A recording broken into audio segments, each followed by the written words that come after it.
kimliklerden bahsedeceğiz. Bu şu demek aslında bizi bir şekilde yapılandıran, etkileyen, toplumu kuran, bu kimliklerle bizim hem kişi olarak bugün hem de coğrafya olarak Türk coğrafyasının nasıl bir ilişkisi var?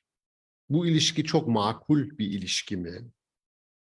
Devam ettirmemiz gereken bir ilişki mi?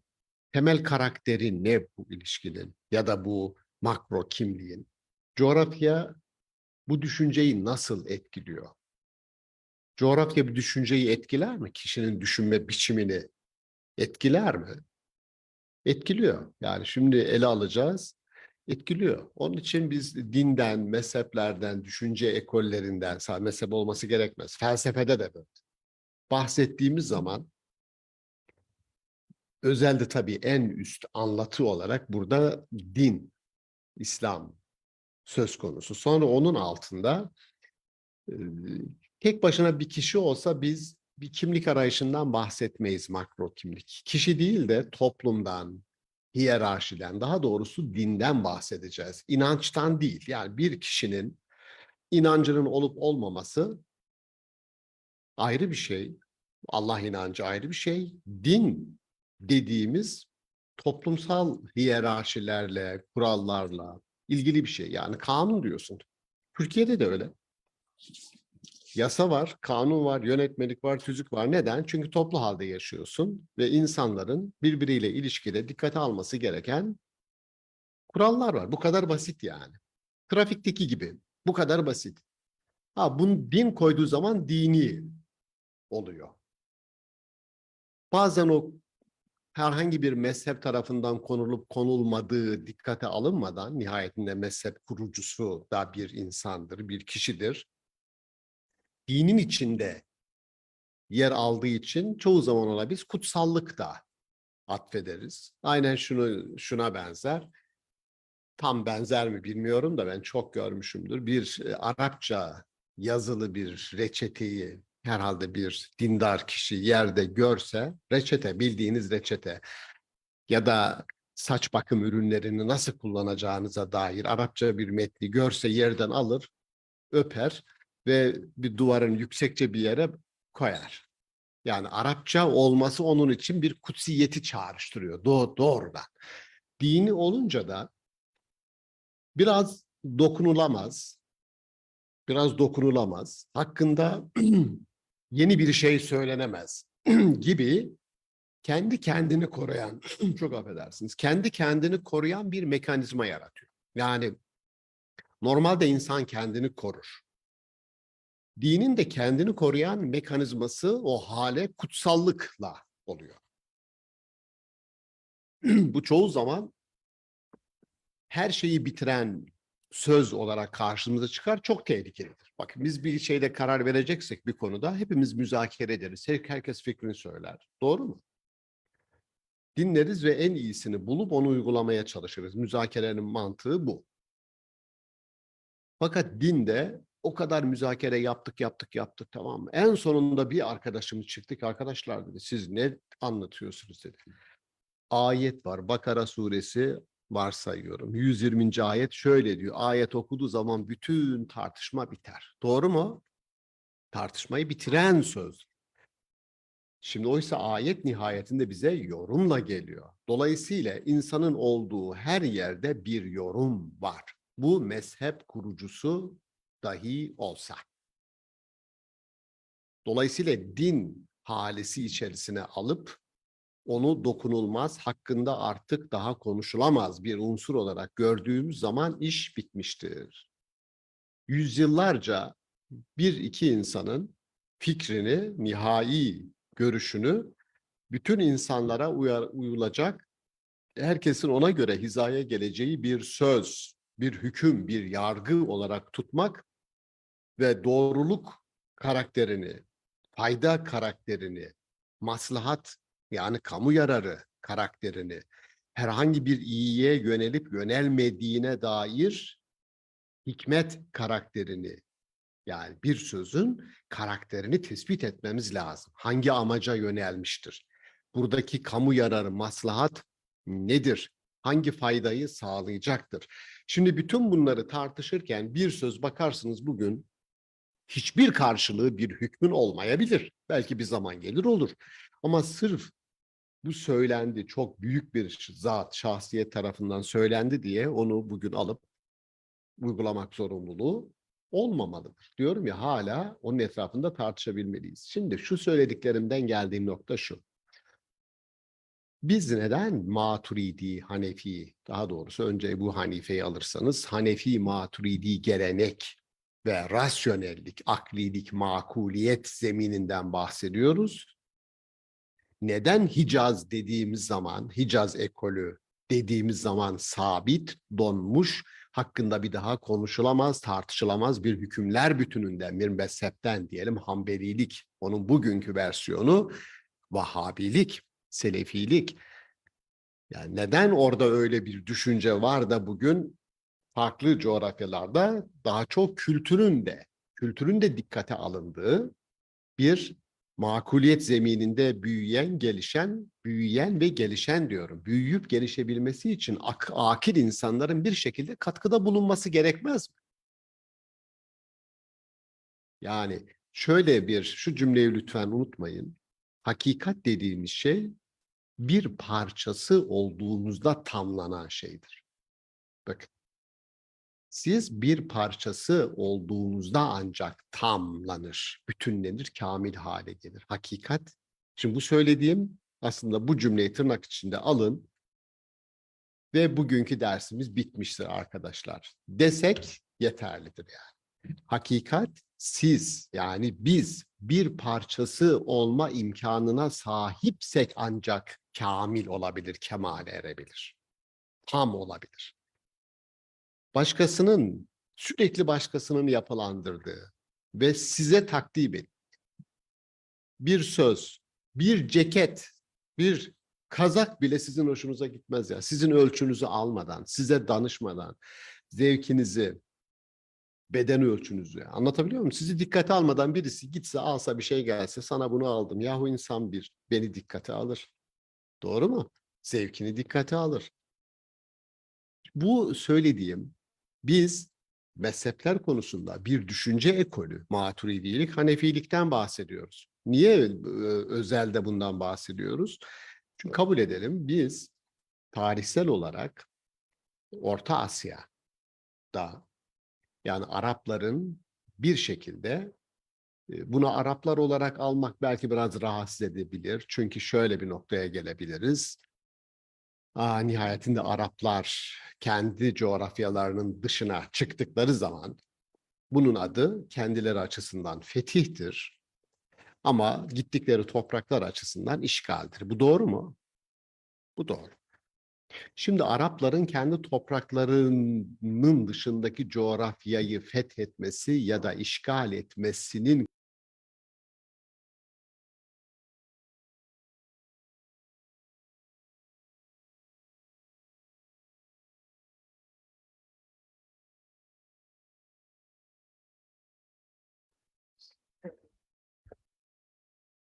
sabırla mı, sabırsızlıkla mı? Aziz Türk Ocaklılar, kıymetli takipçilerimiz. Türk Ocakları Akademisi 2022-2023 güz dönemi 8. hafta dersine hepiniz hoş geldiniz. Dersimizi Ankara Üniversitesi İlahiyat Fakültesi öğretim üyesi Sayın Profesör Doktor Şaban Ali Düzgün hocamız verecekler. Hocamız yüksek lisansını Seyit Ahmet Han ve Hint alt kıtasında modernist hareketler adıyla tamamladı. Doktorasını ise Nesefi ve İslam filozoflarında Allah Kelam ilişkisi adıyla Ankara Üniversitesi'nde tamamladı. Bugün hocamızdan İslam düşüncesinde akılcı ve yorum geleneği, Hanefilik ve Maturidilik başlıklı sunumu dinleyeceğiz. Sunumu dinledikten sonra sizler de hocamıza sorularınızı iletebilirsiniz. Buyurun hocam. Teşekkür ederim takdim için.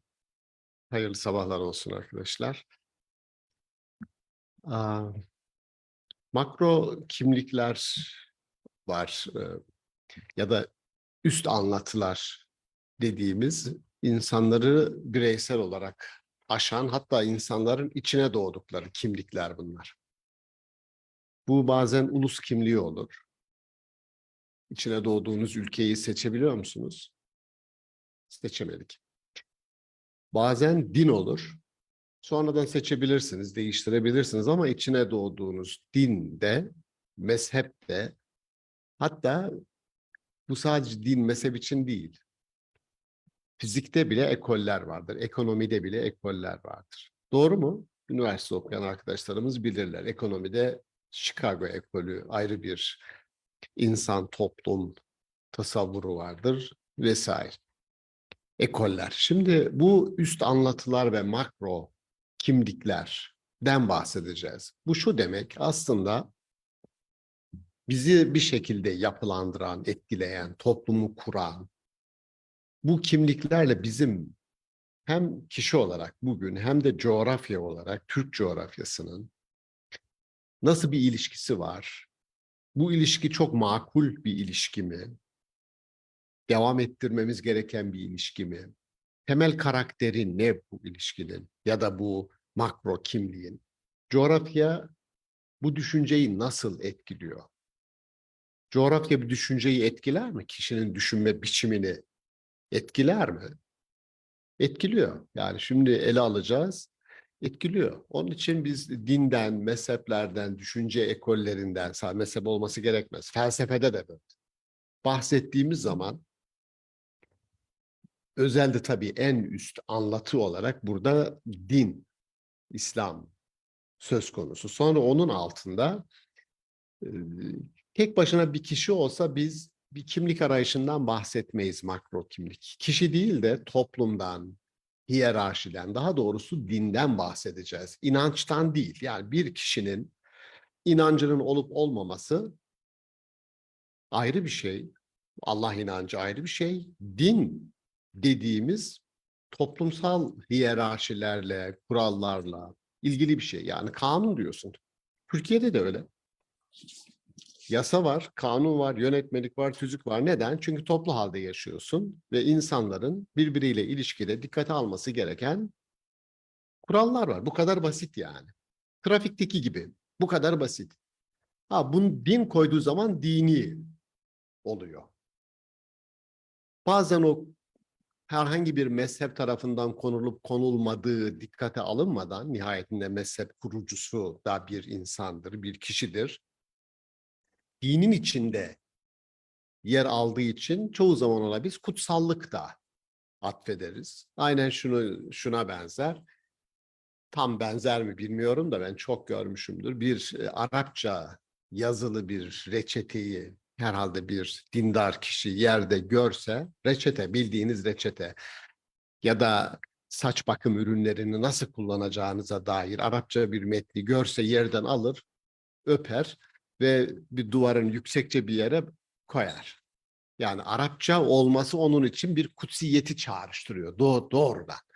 Dini olunca da biraz dokunulamaz, biraz dokunulamaz. Hakkında yeni bir şey söylenemez gibi kendi kendini koruyan, çok affedersiniz, kendi kendini koruyan bir mekanizma yaratıyor. Yani normalde insan kendini korur. Dinin de kendini koruyan mekanizması o hale kutsallıkla oluyor. Bu çoğu zaman atıyorsunuz dedi. Ayet var. Bakara suresi varsayıyorum. 120. ayet şöyle diyor. Ayet okuduğu zaman bütün tartışma biter. Doğru mu? Tartışmayı bitiren söz. Şimdi oysa ayet nihayetinde bize yorumla geliyor. Dolayısıyla insanın olduğu her yerde bir yorum var. Bu mezhep kurucusu dahi olsa. Dolayısıyla din halisi içerisine alıp onu dokunulmaz, hakkında artık daha konuşulamaz bir unsur olarak gördüğümüz zaman iş bitmiştir. Yüzyıllarca bir iki insanın fikrini, nihai görüşünü bütün insanlara uyulacak, herkesin ona göre hizaya geleceği bir söz, bir hüküm, bir yargı olarak tutmak ve doğruluk karakterini, fayda karakterini, maslahat yani kamu yararı karakterini, herhangi bir iyiye yönelip yönelmediğine dair hikmet karakterini Yani bir sözün karakterini tespit etmemiz lazım. Hangi amaca yönelmiştir? Buradaki kamu yararı, maslahat nedir? Hangi faydayı sağlayacaktır? Şimdi bütün bunları tartışırken bir söz bakarsınız bugün hiçbir karşılığı bir hükmün olmayabilir. Belki bir zaman gelir olur. Ama sırf bu söylendi, çok büyük bir zat, şahsiyet tarafından söylendi diye onu bugün alıp uygulamak zorunluluğu olmamalıdır. Diyorum ya, hala onun etrafında tartışabilmeliyiz. Şimdi şu söylediklerimden geldiğim nokta şu.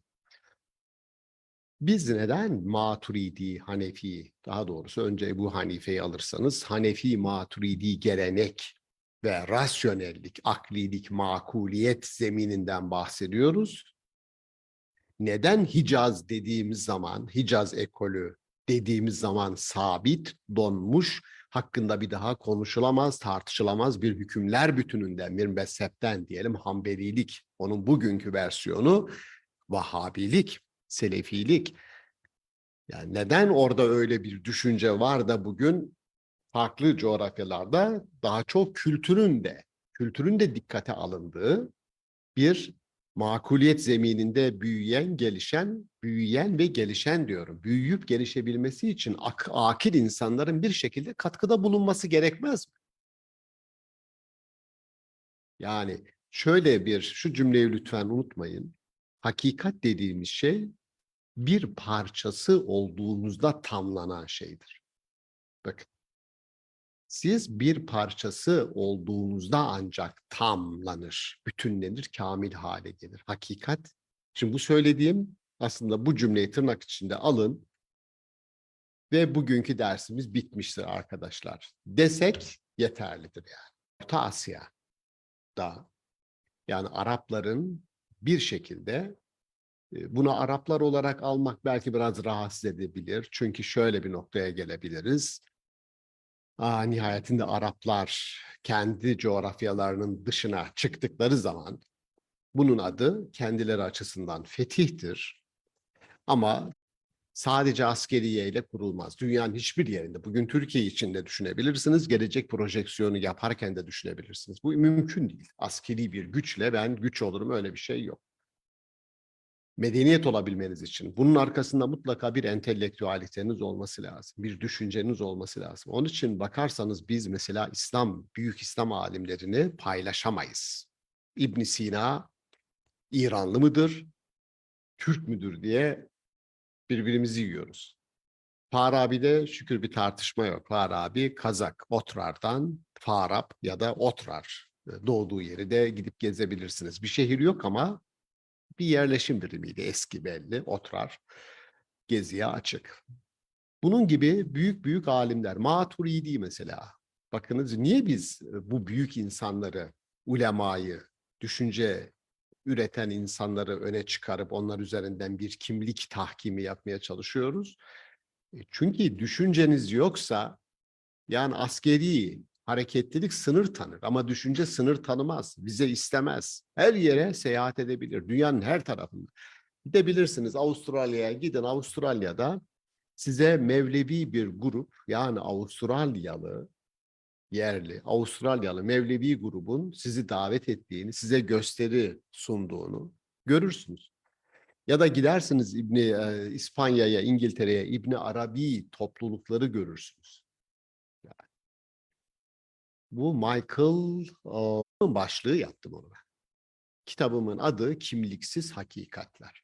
Hakikatin kimliği olmaz. Şimdi biz Ebu Hanife'den, Maturidi'den bahsederken onların Türk olmasından gururlanırız. Ama Türk kimlikleri onların düşüncelerinin esas kurucu unsuru olarak öne çıkarılmamalıdır bana sorarsanız. Aynen Aristo Yunanlıdır ama Aristo'yu biz okurken, Aristo mantığını, Aristo fiziğini, Aristo metafiziğini okurken bir Yunanlının bakış açısı böyleydi falan diye okumayız yani. Öyle mi okuruz? Öyle okumayız. Adam şöyle bakarız. Küçücük bir alıntı. Heraklit felsefe okuyanınız bilir. Her şey akar, sabit, hiçbir şey yoktur. Zaman da buna dahildir diyor. Aristo buna diyor ki benim bilim yapabilmem için sabit bir şeye ihtiyacım var diyor. Her şey aksın diyor, itiraz etmiyorum. Her şey akabilir, doğru, ama bilim yapabilmem için bir şeyi durdurup onu inceleyebilmem lazım. Bir şeye eli kanadığı zaman abdesti kaçar. Çok basit bir şey.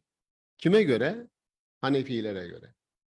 Şafiilerde abdesti bozulmaz. Malikilerde abdesti bozulmaz. Hanbelilerde abdesti bozulmaz. Ama Hanefilerde abdesti bozulur. Şimdi Hanefiler şehirli bir kültür oldukları için bir insanın elinin şehirde kanama ihtimali nedir? Yoktur ya. Yani bahçede çalışıyorsanız her an bir yerden ya kafayı bir yere çarparsınız ya elinizde bir diken batar, bahçeniz varsa bunu bilirsiniz. Köydeyseniz bilirsiniz. Ha? Şimdi köylü bir kültüre durmadan eli kanadı, ya bu mümkün değil. Dolayısıyla seçiyorsun yani. Uygunluk. Yani bir kaza giyersen nasıl vücuduna uygunluk arıyorsan, dinin de toplumsal anlamda söylüyorum, inançta farklılık yok. Herkes Allah bir diyor. Hiç tartışma yok. Herkes ölümden sonra bir hayat, kalıcı ve ebedi, daha hayırlı bir hayat. İnsanın arzusu ve o arzuya uygun, mutabık olarak da bu insana vaat ediliyor. Sorun yok, tartışma yok. Ama toplumsal olarak birbirimizle ilişkilerimize gelince, yaşama gelince, kontratlara, sözleşmelere gelince, evlilik akitlerine gelince işler değişiyor. Yani şehirde yaşayan bir kadın mesela, bakın şehirde yaşaması gerekmez ama Hanefilerde bir kız çocuğuna ve hiçbir şekilde babası velilik edemez evlenmesi konusunda. Yani ben senin babanım, ben senin annenim. Dolayısıyla ben istiyorum ki sen şununla evleneceksin. Babanın, annenin böyle bir söz hakkı yok.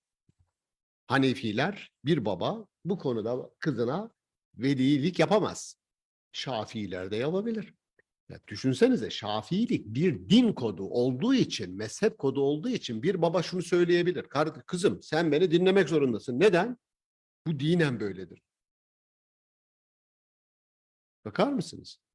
Şimdi dinlemediği zaman itiraz ettiği babası olmuyor sadece. İki blok çıkıyor önüne. Bir baba bloku, bir din bloku. İki bloku aşması gerekiyor. Şimdi neyle alakalıdır bu? Bu küçük, yani küçük dediğim henüz evlilik yaşına gelmeyen bir kızı adam yerine, insan yerine koyup koymama meselesidir. Yani olay hiyerarşiden önce bir kültür meselesidir.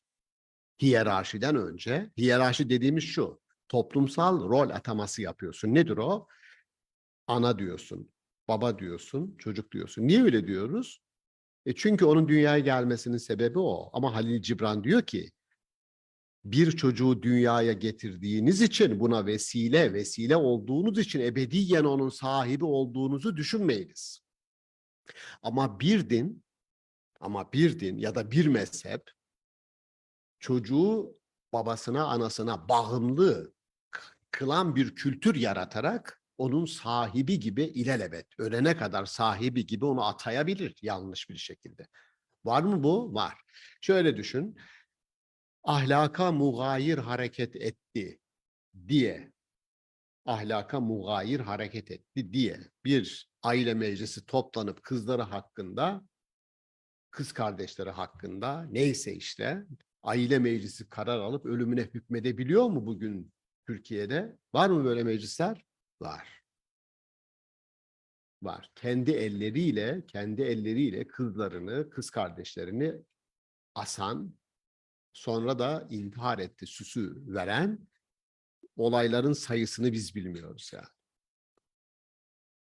Şimdi dediğim gibi burada aşılması gereken, önümüzde sadece bir çok berbat bir kültür var aşılması gereken desen, sadece o değil. Bir de din formuna büründürülen, aşılması gereken daha güçlü, daha kuvvetli bir duvar çıkarılıyor.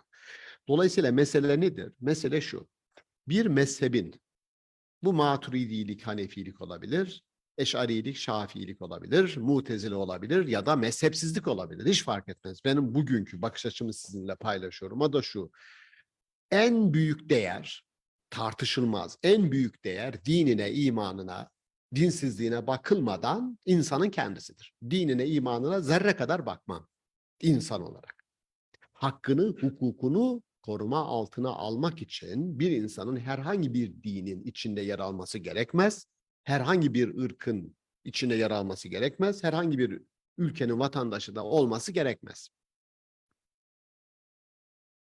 Vatansızlar var dünyada. Hiç duydunuz mu bunu? Vatansızlar.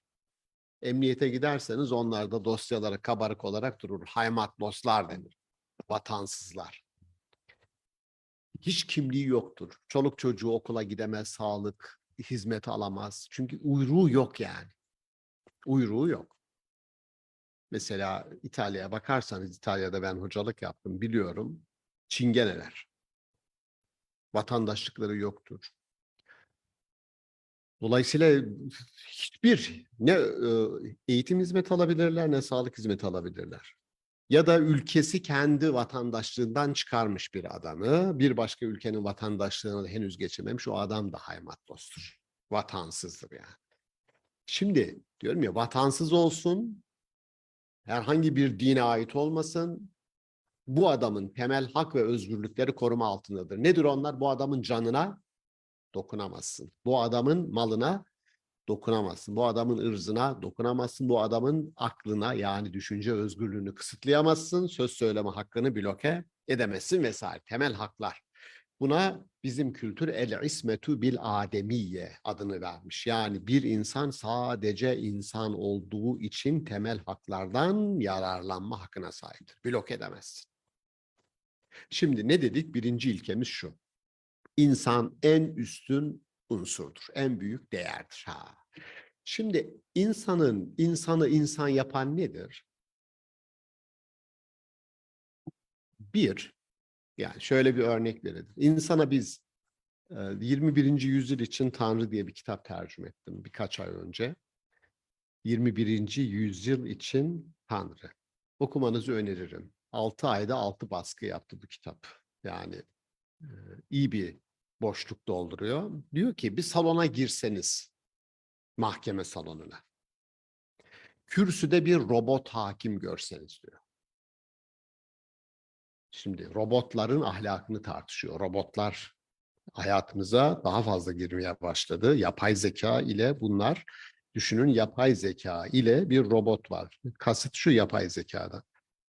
Bütün yasaları, kanunları, yönetmelikleri, tüzükleri buna ezberlettik, yükledik. Emsal kararları hepsini yükledik. Tamam. Hukuk namına boşlukta hiçbir şey kalmadı. Hepsini yükledik. Adli hukukun hepsi burada var. Şimdi devam ediyor adam, metni yazan. Diyor ki, üstelik diyor bu robot akşam eşiyle diyor kavga etmediği için morali de bozuk değildir. Sizin tipinize bakıp diyor sempati ya da antipati beslemez. Orada da iyidir. Dolayısıyla soğukkanlı bir hakimde ne istiyorsanız hepsi bu hakim robotta var diyor. Fakat diyor bunun vereceği karara gönül rahatlığıyla teslim olmayız biz. Neden? Çünkü onda bir şey eksik. Ne eksik? Bunda vicdan yok. Verdiği karardan sonra başımı yastığa koyup rahat uyuyayım vicdanı yok bunda yani. Sorumluluk duygusu yok. Bak, sorumluluk duygusu yok. Verdim kararı, geçtim. Hayır, insan sorumluluk hissediyor. Dolayısıyla bakın, dünya, yapay zeka, transhümanizm, insanı aşın, ne yaparsanız yapın, insanı insan yapan temel özellikleri bir makineye yüklemenin imkanı yok. Yani insan yapan nedir? Onu soruyorum. Bir sorumluluk duygusu, vicdanının olması ve özgür iradesi, aklı, bakın şunlara bakın. Şimdi bu şu demek. Siz bir insanın iradesini, aklını, vicdanını kullanmasını engellediğiniz bir sistem içerisinde insanı aktif olarak sisteme katmıyorsanız, o insan o sistemin parçası olmaz, olamaz. Olur gibi durur, olmaz. Mesela adam diyor ben dindarım. 5 vakit namazını da kılsa, 5 vakit namazını da kılsa, orucunu da, yani ritüeller, ibadetlerin tamamını eksiksiz yerine getirse de düşünce boyutu eksikse, yani bu dinin içerisinde o Allah tasavvuru, o düşünce, o aşk, o bağlılık, o sevgi yoksa mekanik bir ilişkiden bahsediyoruz. Ya şu namazımı bir kılayım da aradan çıksın. Bak, bu cümleyi çok duydum ben. Anneciğim derdi yani. Ya özellikle yatsı. Yani dayanamıyor, uykusu geliyor işte. Namazımı kılayım de oğlum bir aradan çıksın. Ya diyordum ki anne aradan çıksın deme bak. Aradan çıksın, şundan bir kurtulayım gibi anlaşılır. Sen onu kastetmiyorsun biliyorum da aradan çıksın o değil midir? Şu işi yapayım da bir aradan çıksın. Aradan çıksın değil. Dolayısıyla mekanik bir ilişkiden bahsetmiyoruz ki. Bu gönüllülük ilişkisi. Bu derler bakın İngilizce ifade kullanacağım bağışlayın. Allah'la ilişkimiz bizim bir dependence, bağlılık ilişkisi midir? Interdependence midir? Yani karşılıklı bağlılık ilişkisi midir? Bakın bu sadece tek taraflı bir ilişki değil. İki insan arasındaki aşk, sevgi gibi düşünün. Bu iş karşılıklıdır. Dolayısıyla din dediğiniz şey siz sadece Allah'ın tek taraflı olarak size buyurduğu, sizin de burada bir buyruk var, buna benim uymam lazım dediğiniz bir şey değil. Sizin bir parçası olmanız gerekir ki hakikat bütünlensin. O baştaki cümleme döndü. Sizin bir parçası olmadığınız bir şey eksiktir arkadaşlar. Onun için Allah'ın kulu Allah'ın koludur diyoruz. Bak siz yoksanız Allah bu dünyada bir iş yapamıyor bak. Arkadaşlar çok büyük sizi ikna etmek için çok büyük riskli laflar ediyorum ha sabah sabah. İnsan yoksa Allah bu dünyada iş yapamaz.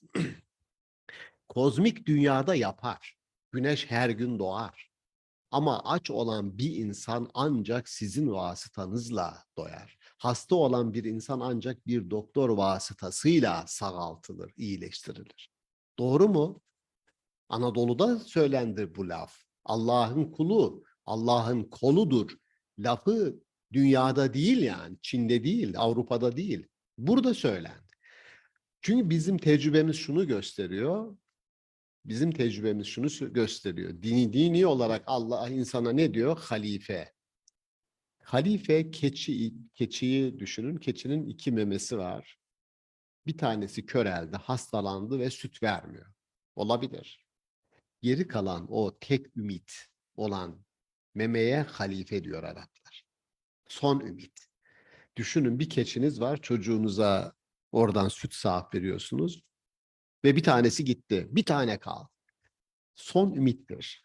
Halife olarak adlandırılmamızın sebebi o. Biz son ümidiz. Yani biz de yoksak birçok şey eksik kalır. Dünyanın imar edilmesi, şöyle diyor.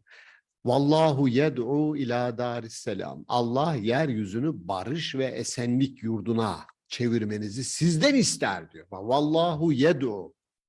Ya sizden istiyor. Allah bu dünyayı kurmuş olsaydı, ahlaki anlamda kurmuş olsaydı biz Allah'ın ahlaklı ya da ahlaksız olduğundan bahsederdik. Hayır, oradan bahsetmiyoruz. İnsan ahlaklı ya da ahlaksız diyoruz çünkü kurduğumuz dünya bizim ahlaki bir dünya mı değil mi biz tartışıyoruz. Öyle bir dünya mı? Öyle bir dünya değil. Bu kadar ölümün olduğu buna Hegel tarih mezbahası diyor. Hegel'in slaughter bench ifadesini kullanıyorlar. İngilizce çevirisini söyleyeyim size. Slaughter bench. Slaughter biliyorsunuz boğazlamak. Bench hem kürsü demek hem de sunak. Hayvan boğazlama yeri. Tarih mezbahası diyor Hegel. Ve Kant'ın okumanızı arzu ederim. Bir bakın lütfen. Ebedi barış üstüne bir deneme diye 70-80 sayfalık bir eseri var. Ebedi barış üstüne bir deneme. Şimdi bu kitabı Kant'ın bir han duvarında bir mezarlık resmi gördükten sonra yazdığı söylenir. Yani Kant zamanında Avrupa'da iç savaşlarla o kadar millet birbirini kırdı ve kırıyor ki adam diyor ki mezarlığı görünce galiba diyor ebedi barış ancak mezarlıkta olacak. Şimdi insanın kurduğu dünya ta baştan beri ben biraz ümitsiz o konuda ümitsizim çünkü Dini Anlama Kılavuzu diye bir kitabım var. O kitabı da öneririm bakmanızı. Öneririm Dini Anlama Kılavuzu. 10 baskı yapan bir kitap o. En fazla basılan kitabım benim. Orada insanlık bir hayal kırıklığı diye bir bölümüm var. 3'er 4'er sayfalık bölümler bunlar. 50'ye yakın bölüm var.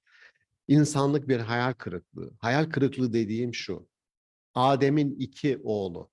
Habil ve Kabil arasındaki kavgada en barışçıl olan, sen beni öldürmeye kalksan dahi sana elimi kaldırmam diyen kim? Habil. Peki ölen kim? O da Habil. Davasında haklı olan kim? O da Habil. Yahu en iyi olan, en haklı olan, ahlaken en iyi davranışı sergileyen, çok affedersiniz, ölüyor. O zaman bu bize şunu gösteriyor. Bu bize şunu gösteriyor. Bir davanın, bir sözün doğru olması, haklı olması, hayatta kalması için yeter sebep değil. Bize düşen haklı olan davayı nasıl hayatta tutunduracağız? Nasıl onu hayata bağlayacağız? Haklı olan insan hayatta kalacak, haksız olan gidecek kardeşim. Bu Maturidi, diyor ki Maturidi, İmam Maturidi, peygamberler aynı davayı getirdiler insanlara. Bakarsanız Musa'nın 10 emri, ahlak. Nuh'un 7 yasası, ahlak. Hepsi aynı şey. Öldürmeyeceksin, çalmayacaksın. Yani o Malikiler çok güzel onu ifade etmişler. Malikiler demişler ki yani büyük günahlar falan meselesini tartışırken yani bir insanın hakkına tecavüz içeriyorsa büyük günahtır. İnsan hakkı yani. Bir insan hakkı. Dolayısıyla çalmayacaksın. Neyi çalıyorsun? Başkasının malını çalıyorsun. Öldürüyorsun. Başkasını öldürüyorsun. Bak hiçbirisi namaz kılmamak büyük günahtır. Oruç tutmamak büyük günahtır. Hiçbir mezhep, hiç kimse bunu söylemiyor. Çünkü Allah'la senin aran. O soracak sana. Bir insanın hakkı yok orada. Allah'la senin aran. Bir şükür bu kadar nimet karşılığında teşekkürün bir yolu olarak sana namaz, oruç diyor. Sen de bir dostumuz anlattı bana. Çok etkilendim ifade, çok hoştu. Diyor ki Umre'ye giderken havaalanında bir arkadaşla karşılaştık. Grup, arkadaş değil de tanımıyorum yani. Bence yaşça büyük, belki 80'lerinde, başında fötr şapkası, işte kılık kıyafet ama Umre grubu içerisinde. Hayırdır dedim. Vallahi diyor Hazreti Muhammed'i rüyamda gördüm. Rüyama geldi diyor. İade-i ziyaret icap etti diyor. Kalktım gidiyorum diyor. Şimdi nezakete bak. Çok hoştu. Yani iadeyi ziyaret gerekti. O benim rüyama geldiyse diyor, bana da bir iadeyi ziyaret gerekir. Onun için kalktım gidiyorum diyor. Peki. Çok etkilendim diyor. Adama dedim ki amca yani sana yardımcı olabileceğim bir şey olursa Umre boyunca lütfen söyle. Ve çok da yardımcı oldum. Çünkü yaşlıca bir zat. Sonra döndük geldik İstanbul Havaalanı'ndan ayrılacağız. Yaklaştım kendisine. Kendisi durumu gayet iyi. Birkaç fabrika çalıştıran bir adam. Dedim ki ben tacirim. Öyle bedava kimseye hizmet etmem bak. Sana bu kadar orada hizmet ettim. Ne istiyorsun o zaman dedim. Ne iş yaptın sen ya da ne ettin de peygamber rüyana geldi bunu bana söyleyeceksin dedi. Dedi ki valla ben öyle ibadetinde şuyunda buyunda çok sadık bir adam değilim dedi. Ama şuna çok dikkat ettim. Fabrikalarda çalışan işçilerin hakkına, hukukuna çok riayet ettim. Kendi çocuğum gibi baktım. Bir hak geçmesin diye ödüm patlardı. Bir hak geçer diye. Çünkü bununla ben Allah'ın huzuruna gidemem. Bu hassasiyeti hep korudum. Olsa olsa bundan olabilir dedim. Şimdi bunu çok önemsediğim için paylaştım sizinle. Bu çok önemli gerçekten. Hakka tecavüz ya da hakkı tutup kaldırmak. Şimdi diyor ki Maturidi, bütün peygamberlerin davası aynı. Nedir? Hakkın, hukukun üstünlüğünü korumak, insanın onurunu korumak, ahlakı herkes için koruyucu bir mekanizma haline getirmek. Yani ahlak diye söylediğiniz şey bazen insanı korumak değil, tam tersi. Bu ahlaktır, buna uyun dediğiniz zaman adamın hakkına tam tersi girebilir. Onun için ahlak bir koruyucu mekanizmadır. Yeni bir kalkan yaratmadır ona. Halaga, ahlak, hulk yaratmadır. Yeni bir şey var ediyorsunuz ve koruyucu bir şey var ediyorsunuz. Peki sorusu şu. Ya madem diyor bütün peygamberler aynı hak davayı getirdiler. Niye diyor bir kısmı başarılı oldu? Bir hikayelerini anlatıyoruz. Bir kısmı öldürüldü. Bir kısmının bugün adı esamesi okunmuyor. Fark nedir? Çok çok gerçekçi. Maturidi'nin o tarafını çok seviyorum. Çok gerçekçi. Şöyle bir cevap. Bu tehlikeli bir soru yani. Vereceğiniz cevap diyor ki bütün peygamberleri tamam aynı davayı insanlara getirip anlattılar ama diyor aynı sayıda insan o davayı sahiplenmedi. Şimdi mesele şu, bir davanın haklılığı kadar ona inanan, onun arkasında, onun etrafında çember olan, koruyan insanlar lazım. Yoksa sizin çok yani bugün son yıllarda işte bu LGBTİ meselesi tartışılırken bakıyorsunuz, gittikçe dozajı artan bir şekilde gereksiz, lüzumsuz, irrite eden bir şekilde işte ismini vermiyorum ama medya platformlarında, TV'lerde tam izlerken ailenizle yani izlerken bir bakıyorsunuz iki erkek bir yataktan doğrulmuş kalkıyorlar. Şimdi bu kadar propagandayı milletin gözüne sokmanın bu kadar ahlaksızlığın gereği yok. Kur'an-ı Kerim senin homoseksüelliğin sana. Ama bunu fuhşiyata çevirme. Fuhşiyat dediği şey açık, kötülüğü açık göstere yapmanın adıdır. Buna gerek yok. Gerek yokun ötesinde yani. Propaganda, bana neyin propagandasını yaparsan yap, ben onun karşısında dururum. Neyin propagandasını yaparsan yap, fark etmez. Gözüme sokarsan bu doğru değil. Onun için yani davasını büyüterek, sahiplendirerek o davayı haklı hale getirmeye çalışıyor. Bu doğru değil. Çocuklara fark ettirmeden, çocuklara satılan ürünlere gökkuşağı renklerini çaktırmadan koyuyorsun. Buna hakkın yok. Yani buna hakkın yok senin. Dediğimi anlatabiliyor muyum bilmiyorum yani. Bunu dolayısıyla mesele şuydu.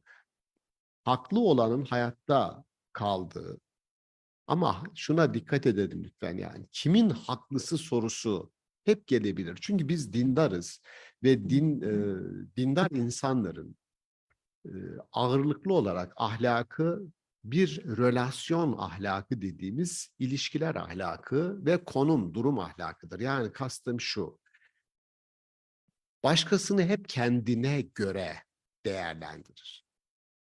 Öyle alıştık biz yani. Ve müdahaleciyizdir. Görünce, müdahale etmeyince bize şöyle öğretildi. Yani bir kötülük gördüğünüzde müdahale edin. Elinizle müdahale edemezseniz dilinizle müdahale edin. Dilinizle edemezseniz hiç değilse kalben onu çirkin görün. Müminlik bunu gerektirir. Şimdi bu gerçekten bazen kötülük dediğiniz şey bir hakkın tahakkuku ise ya bir insana orada haksızlık yapılıyor. Gerçi şöyle bir şey var. İki kişi dövüşüyorsa, kavga ediyorsa araya girerseniz kesin yumruğu siz yersiniz diye uyarırlar değil mi? Ve çok da oluyor maalesef. Dolayısıyla bugün geldiğimiz nokta Türkiye için söylüyorum çok üzücüdür. İki kişi, kadın, karı koca fark etmez. Aralarında bir olay varsa, birbirlerini öldürüyorlarsa bile kimse görmüyor. Görmek istemiyor çünkü başı belaya girer, kol çekip gidiyor. Halin durumuna geldik yani. Bir şey de diyemiyorum. Gidin müdahale edin diyecek halim de yok. Bak korkuyorum çünkü işte bir olay oldu değil mi? Karı koca arasına girdi bir Yasin. Öldürdü adamı. Şimdi adam o kadar şimdi dışarıda galiba değil mi? Dışarıda ama hala davası yeniden galiba bir yargıtaya karşı taraf e, başvurdu yine bildiğim kadarıyla. Dolayısıyla bir hak ihlali varsa yani sizin şöyle değil. Ben gördüm orada üç kişi oturmuşlar çilingir sofrası kurmuşlar. Bunlar kötülük yapıyor. Gideyim ben bu sofrayı dağıtayım. Bir hak ihlali varsa diyorum size bir sorumluluk düşebilir. Burada bir hak ihlali yok. Adamın yaptığı şey size göre kötü olabilir. Kendisini bağlar. Varsa kamu otoritesi bir yasak işliyorsa gitsin o müdahale etsin. Bu değil. Ama bir insanın hakkı yeniliyorsa bir yerde bu illa öyle değil. Oturduk masa başında burada görev dağılımı yapıyoruz. Bir arkadaşla çalıştığımız kurumda mobbing uyguluyoruz mesela. Toplantıya çağırmıyorsun, iş dağıtımı yaparken onu yok sayıyorsun, yurt dışına adam gönderiyorsun, o yokmuş gibi. Orada diyeceksin kardeşim bu yaptığımız yanlış. O mobbingi engelleyeceksin. Ha işte hakkı ayağa kaldırmak dediğim budur. İlla git de fiziki olarak yakasına yapışmaktan bahsetmiyorum ya. Dolayısıyla şuradayız. Şunun altını çizmeye çalışıyorum. Mezheplere ister akli, rasyonel bir zeminde hareket etsinler, isterse hayır efendim akıl, din dediğiniz yerde ikinci plandadır. Önce Allah'ın vahyi, buyruğu gelir. Akıl onu sadece anlar. Öyle yorumlayayım, ben de oradan bir hüküm koyayım demez. Yani bu dediğim iki gelenektir. Hicaz geleneği ile yani ya da Güney İslamı dediğimiz Arnold Toynbee biliyorsunuz İngiliz tarihçi. O böyle bir ayrım yapar. Kuzey İslamı ve Güney İslamı. Güney İslamı dediği Arap, Arabistan merkezli, Hicaz merkezli, yoruma kapalı, insan unsuruna yorum anlamında kapalı. Vahiy ne diyorsa sadece anlaşılıp uygulanabilecek bir metin insan ilişkisi öngören Hicaz ekolü ile Kuzey İslamı dediği Orta Asya'daki Maturidiliğin ortasında, odağında olduğu anlayış. O anlayışın temel özelliği de insanın yorumlama, hüküm koyma, aklını yorum unsuru olarak da insanın aklını öne çıkarma, özgür iradesini kullanıp sorumluluğu da insana yükleme gibi bir misyonu daha çoğulcu, daha demokrat bir katılımcı anlamda, çoğulcu anlamda demokratı kullandım. Çoğulcu, neden çoğulcudur? Çünkü yorum geleneğinin adı tevildir. Tevil geleneğidir. Hermenötik dediğimiz şey, tevil. Yani siz bir yorum yaparsınız, bu yorum sizin yorumunuzdur. Doğru ya da yanlış sorumluluk size aittir. Ben de bir yorum yapabilirim. Şimdi bu şu demek, bakın yorumlarla büyüyor. Öbür tarafta öyle değil. Adam diyor ki, şimdi bir görüş beyan ediyorsunuz.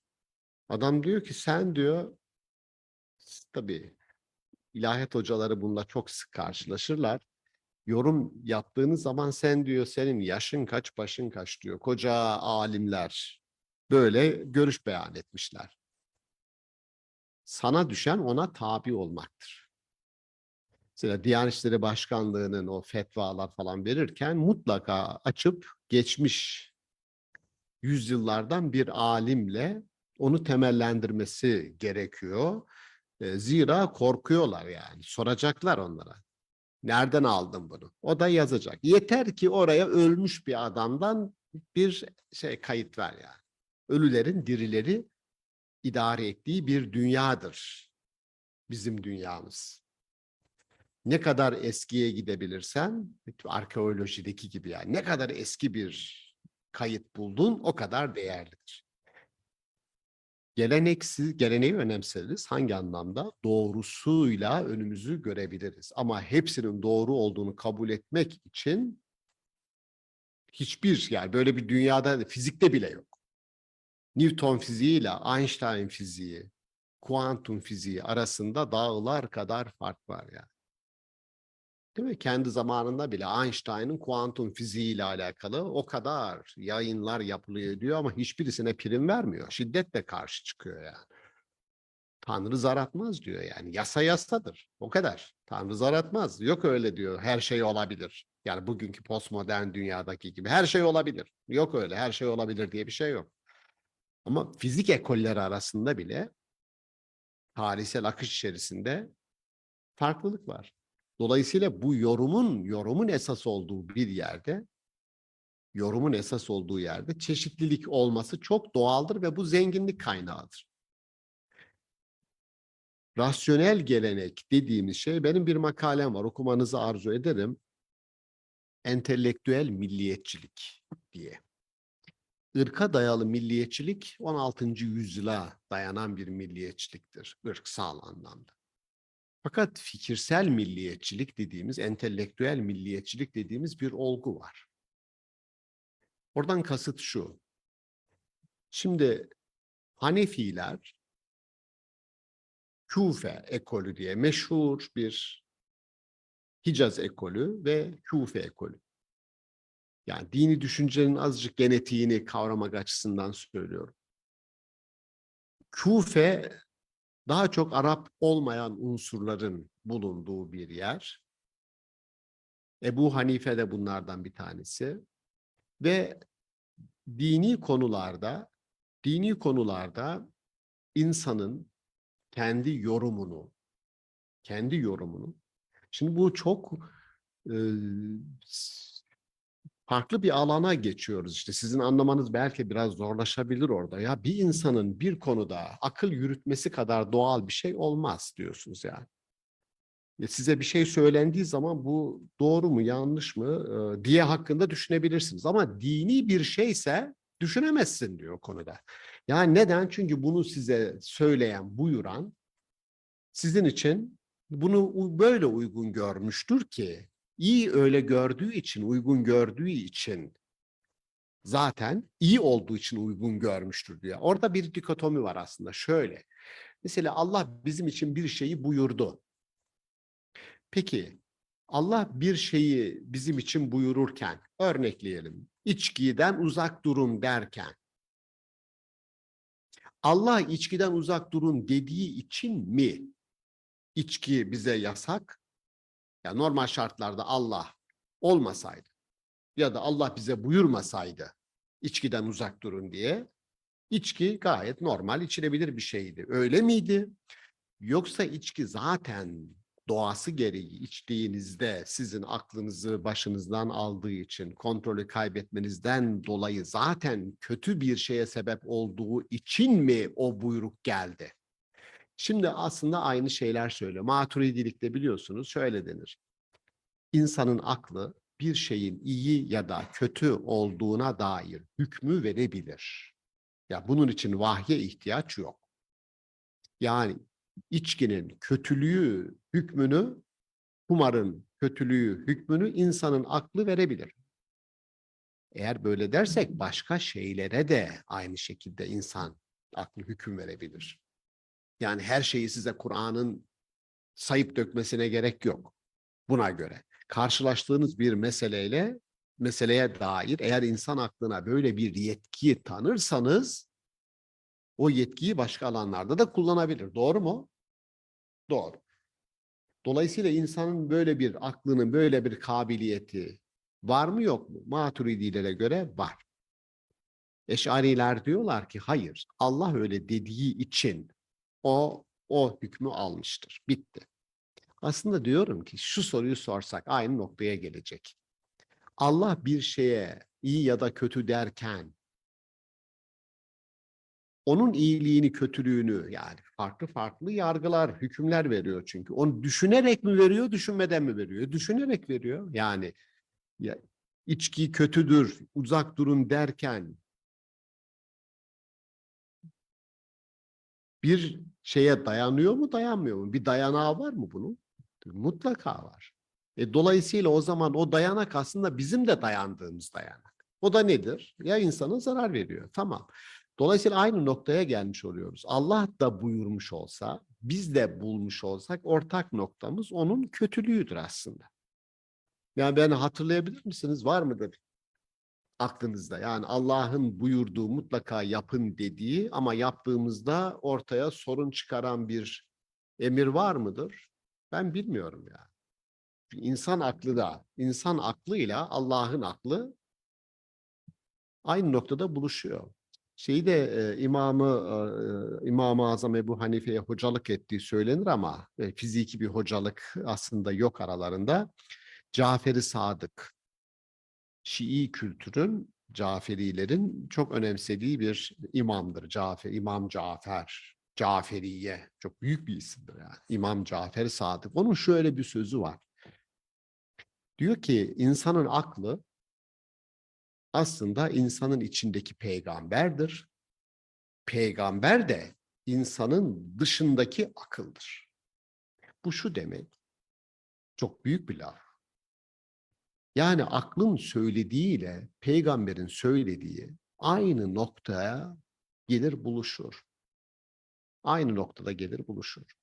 Şimdi bu böyle olunca insanın henüz ortaya çıkmayan bir soruna, Kur'an'da anılmayan, dinde anılmayan bir soruna çözüm üretmesi, onunla birebir yani dinamik bir şekilde ya şöyle olacak, çok basit bir şekilde bir meseleyle karşılaştığımızda bizim tipik reaksiyonumuz şu. Ya fetvalar kitabı var. Fetvalar kitabı var yazılmış. Açıp oradan sayfalarca karıştıracağız. Bu konuda ne demiş, ne demiş, ne demiş. Ya da biz toplanacağız arkadaşlar bu konuda bir fikir üretelim. Yani şöyle diyelim, bir örnek üzerinden gidelim. Bankayla bugün mudilerin ilişkisi. Yani ben gidip bankadan kredi alabilir miyim? Ve işte yatırım yapacağım param yok. Ya da bir ev alacağım param yok. Dükkan açacağım param yok. Bankaya gidiyorum. Ver bana diyorum 1 milyon.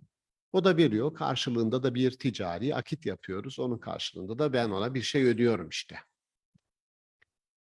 Bu mümkün mü? Ya şimdi bunun mümkün olduğunu tespit etmek için bugün oturup İslam alimlerinin konuşması yetmiyor. Ne istiyorlar biliyor musunuz? Biz İmam Züfer'e yani 1000 yılı aşkın bir süre önce İmam Züfer'e gideceğiz ve onun para vakıfları kurulmasına dair fetvasını bulacağız. Yani vakıf kurabilirsiniz diyor. Ne vakfı? Para vakfı. Ne demek bu? O para verecek. Yani paraya ihtiyacı olduğu zaman isminizi bağışlayın. Ben Ali Bey'e gidip de Ali abi benim bir dükkan açacağım da 1 milyona ihtiyacım var. Bana ver. 1 milyon biraz fazla olabilir de 200 bin liraya ihtiyacım var. Diyeceğime orada biliyorum ki bir vakıf var ve ihtiyacı olan, krediye ihtiyacı olanlara bu şekilde. Şimdi İmam Züfer diyor ki para vakfı kurmak caizdir. Vay, şimdi buna itiraz edenler var. Caiz değildir diyenler de var ama İmam Züfer çok kredisi yüksek bir isim ve bugün bankalarla mudilerin ilişkisini işte ya da katılım bankalarını falan İnsanlar çok rahat bir şekilde yastık altından parasını çıkarıp gidip bankalara koyabiliyorlar. Çünkü fetva olarak gidip oraya dayanıyoruz biz. Ya tamam. Ya olmasaydı ya vermeseydi bu adam bunu. Benim hemşerimdir Ahmet Ziyaüddin Gümüşhanevi. İsmini bilen var, bilmeyen var bilmiyorum. Gümüşhanevi dergahının kurucusudur. Sultan Abdülhamit'le çok yakın ilişkileri vardır. O zat para vakfı kurup yani bir tür banka kurup ihtiyacı olanlara para veriyor. Şimdi para veriyor, kredi açıyor, geri alıyor. Ha, bu bankadan farkı ne olabilir? Şöyle olabilir. Yani faiz olmayacak. Faiz dediğiniz şey nedir? Faiz borçtan kar etmektir ve ahlaksızlıktır. Buna Kur'an-ı Kerim işte edafen mudafa diyor. Korkmuşluk orada. Adam zaten sana gelen adam diyor ki bir iş yeri kuracağım 500 bin lira yetiyor. Adam zaten ihtiyaç sahibi olduğu için sana geliyor. Borç alıyor. Sen borçtan kar etmeyi kafana koydun. Ben bu borç adamın sıkışmışlığından yararlanacağım ve abi veririm ben sana 500 bin lira ama alırım 1 milyon. Adam zaten belini kırdın adamın yani. Borçtan kar etmeye niyetlenmek felaket. Ha, böyle değilse ilişki bir ticari alışveriş gibi. Kur'an-ı Kerim diyor ki size alışverişi Allah helal kıldı, ribayı haram kıldı. Demek ki aynı işlemi yapıyoruz bankayla ya da kredi bana veren herhangi bir vakıfla neyse kişiyle aynı işlemi yapıyoruz ama aynı işlem bir yerde alışveriş sayılıyor, bir yerde riba sayılıyor. Neden? İşte çünkü birisinde adam diyor ki ben seni yakalamışken senden biraz seni sömüreyim diyor. İşte o alışveriş değil. O borçtan kar etme. Bilmiyorum anlatabildim mi onu. Parantez içerisinde onu ifade etmiş olayım. Toparlayayım ondan sonra sizin sorularınızı, katkılarınızı alayım arkadaşlar. Hanefi Maturidi gelenekteki akıl, rasyonalite vurgusu bizim ehli rey dediğimiz vurgu neyi önemser? Şunu önemsiyor. Bir, insanı süreçlerin içerisine katmak. İnsan zaten toplumsal yaşamda bütün süreçlerin içindedir. Fakat din söz konusu olunca daha çok daha önceden yapılıp edilen söylenenlerin takipçisi gibi bir pasif nesne pozisyonuna düşebiliyor. Onun için onu yeniden o sürecin parçası yapmak için insanın aklıyla, vicdanıyla o sürece katılmasını sağlamaya çalışıyorlar. Onun için Hanefilerde şöyle mesela Osmanlı'da böyle olmuştur. Bir hükmün şer'i değil meşru olması yeterlidir denmiştir. Şimdi buradaki farka bir dikkatinizi çekmek isterim. Meşru nedir? Meşru, size sorsam meşru. Ya bu meşru mu desem? Aslında söyle lütfen. Harika. Bak şimdi. Meşru uygunluk demek. Aykırı olmamak demek. Şer'i demek illa onunla ilgili Kur'an'dan ya da sünnetten bir delil bulacaksınız. Şimdi Hanefiler diyor ki Osmanlı Hanefileri bir hükmün geçerli olabilmesi için şer'i olması gerekmez. Yani illa o hükme Kur'an'dan sünnetten bir kaynak bulman gerekmez. Ama ne olması gerekir? Meşru olması gerekir. Yani aykırı olmaması gerekir. Aykırılık alan çok geniş. Aykırılıkta alan çok geniş. Siz eğer çok büyük bir coğrafyayı yönetiyorsanız Osmanlı için her bir hükme şer'i bir hüküm, bir kaynak bulayım imkanı yok. Ama meşrudur bu hüküm denildiği anda aykırı değildir yani. Bir genişlik, bir ferahlık kazanırsınız zorunlu olarak.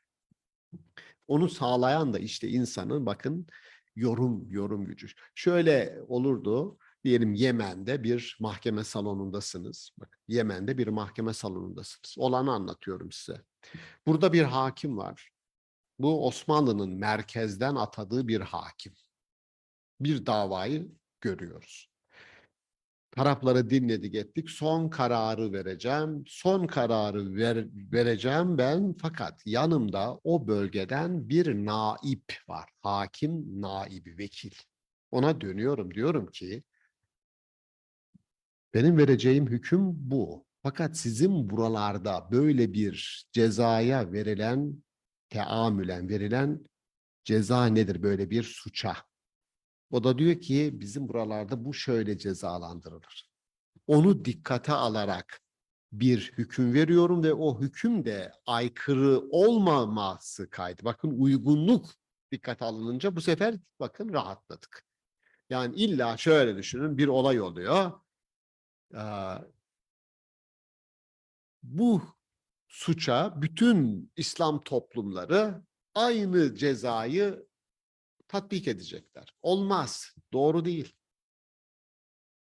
Yani şeriatta, hukukta çeşitlilik esastır. Teklik değil. Ayet-i kerime var. Allah her toplum için ayrı bir şeriat öngörmüştür. Bu şeriattan dediği hukuk çok açık yani. Hatta bir toplumda bile değişkenlik gösterebilir. Sizin 50 sene önce kabul ettiğiniz bir hukuki uygulama bugün değişebilir. Hukuk değişir ama hukuk neyi sağlamaya çalışır? Söyleyin onu siz. Hukuka yön veren ana değer nedir? Hukuka.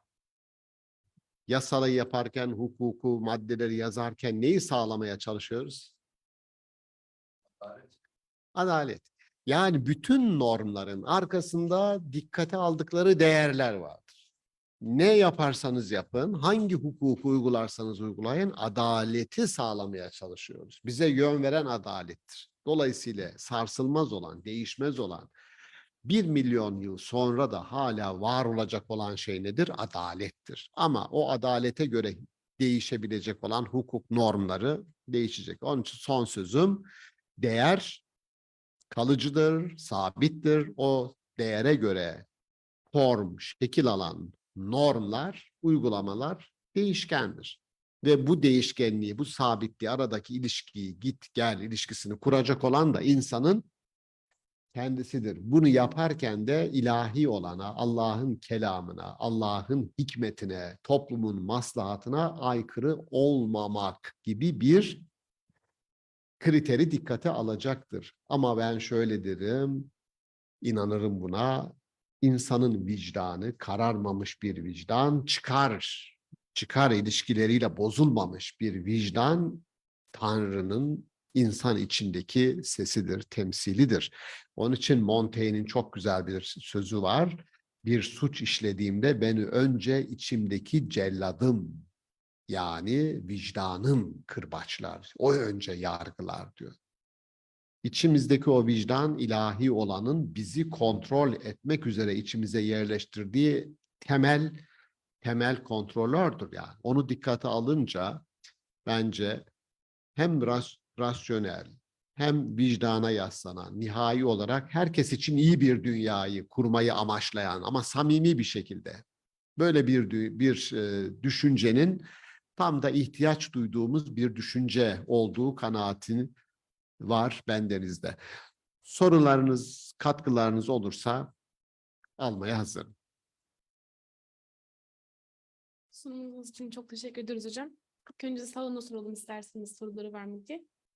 Salon, buyurun arkadaşlar. Buyurun.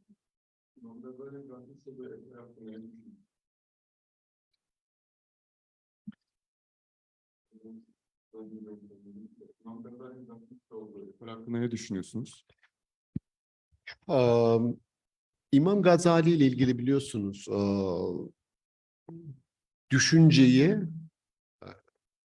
yani İslam düşünce tarihi içerisinde düşünceyi öldüren, katleden bir kişi olarak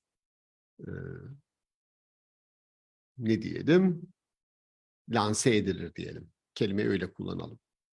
Şimdi bir kişinin tek başına bir düşünceyi kurmak ya da yıkmak gibi çok büyük bir kabiliyetin olduğuna inanmıyorum.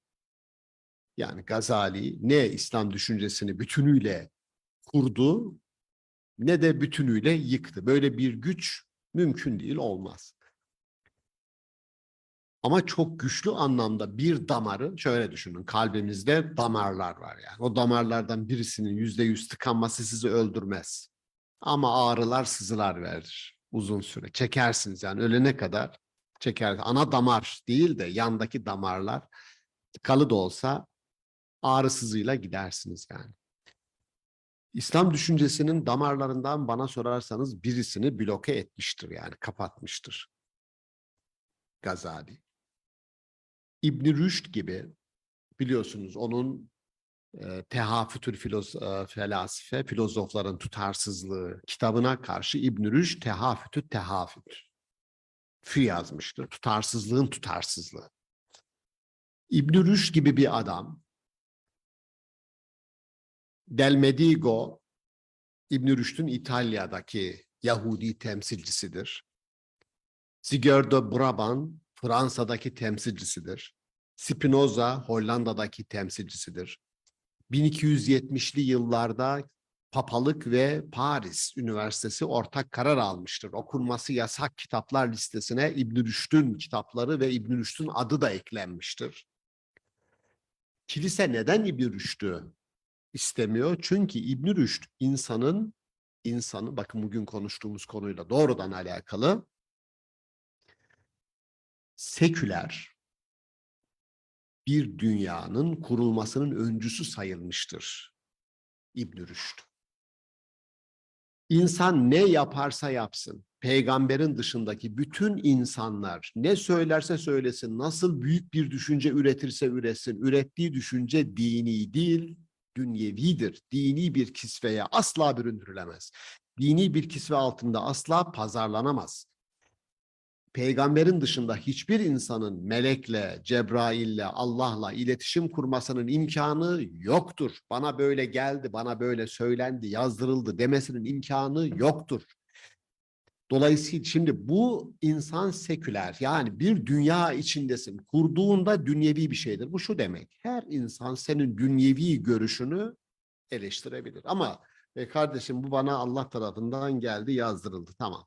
Bunu dediğinde ve birileri buna inanıyorsa, böyle bir imkan varsa, o zaman dokunulmaz bir şey, istismara açık bir şey, Demokles'in kılıcı gibi herkesin tepesinde tutacağınız bir şey elinizin altında duruyor demektir. Kilisenin yaptığı buydu. Allah'tan İslam dünyasında bunu kullanacak böyle bir ruhban grup yoktu. Yani Allah'tan yoktu. Olsaydı aynı şeyi burada biz yapardık. Yani şimdi size okumanızı öneririm. Dostoyevski anlatıyor bunu da. Hazreti İsa'nın dönüşüne inanıyorlar ya. Hazreti İsa döndükten sonra bunu bir kurgu olarak anlatıyor. Büyük Engizitör. Büyük Engizitör. Engizitör dediği Engizisyon mahkemesini kuran baş kardinale Büyük Engizitör diyor Dostoyevski ve kitabında bunu anlatıyor. İsa döndükten sonra Sevilla'ya, ya bu kurgu daha henüz dönmedi yani de o döndürüyor. İniyor İtalya'ya, İspanya'ya, Sevilla kentine iniyor ve bütün millet onu karşılıyor. Büyük coşkular falan.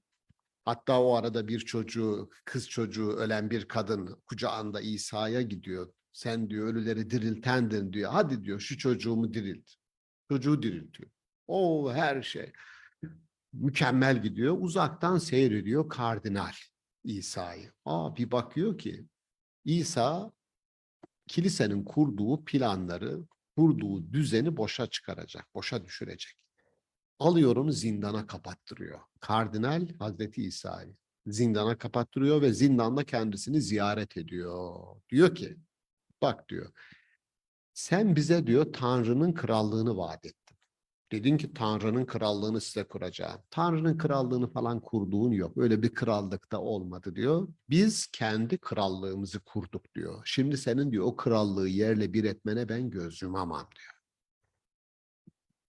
Seni diyor demin coşkuyla karşılayan halk var ya diyor. Seni mahkum ederim yakılmaya, o zaman da diyor beni alkışlarlar diyor. Seni yaktırırım. İsa tek kelime etmiyor. Ağzı sadece dinliyor. En sonunda uzun, bunu ben yazdım müstakil, yayınlanacak Allah izin ederse yakında. İsa susuyor.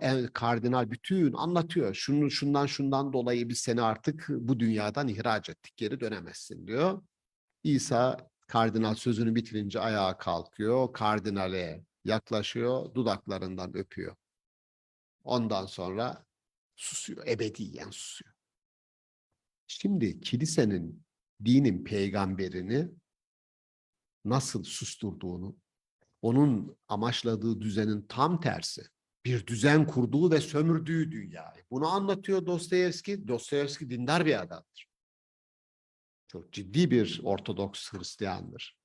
Kitaplarında bakın, o Karamazov kardeşler, Suç Ceza, hepsinde dini bir meseleyi, Allah'ın varlığı, ahlak, bunları inceler yani.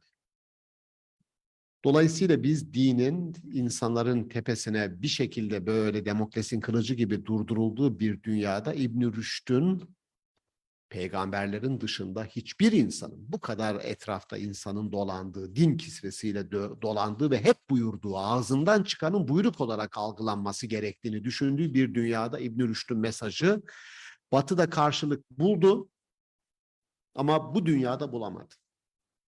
Eserleri yakıldı biliyorsunuz. İbn Rüşd'ün eserleri Kurtuba'da çarşının meydanında toplandı, yakıldı. Kendisi Lüsena'ya sürgüne gönderildi. Gazali'ninkiler de yakıldı. Turtuşi diye bir alim var Endülüs'te. Gazali'nin eserlerini o da şehrin ortasında toplattı, ateşe verdi. O da Gazali'yi sevmiyor. Bunlar günahlarıyla, sevaplarıyla tarihe mal olmuş düşünce adamları. İyisini alırız, yanlışını almayız, bırakırız. Ama Gazali tek başına İslam düşüncesini kötürümleştirdi. Yargısı çok ağır bir yargı olur. Yani öyle bir gücü olamaz. Hiçbir alemin öyle bir gücü olamaz.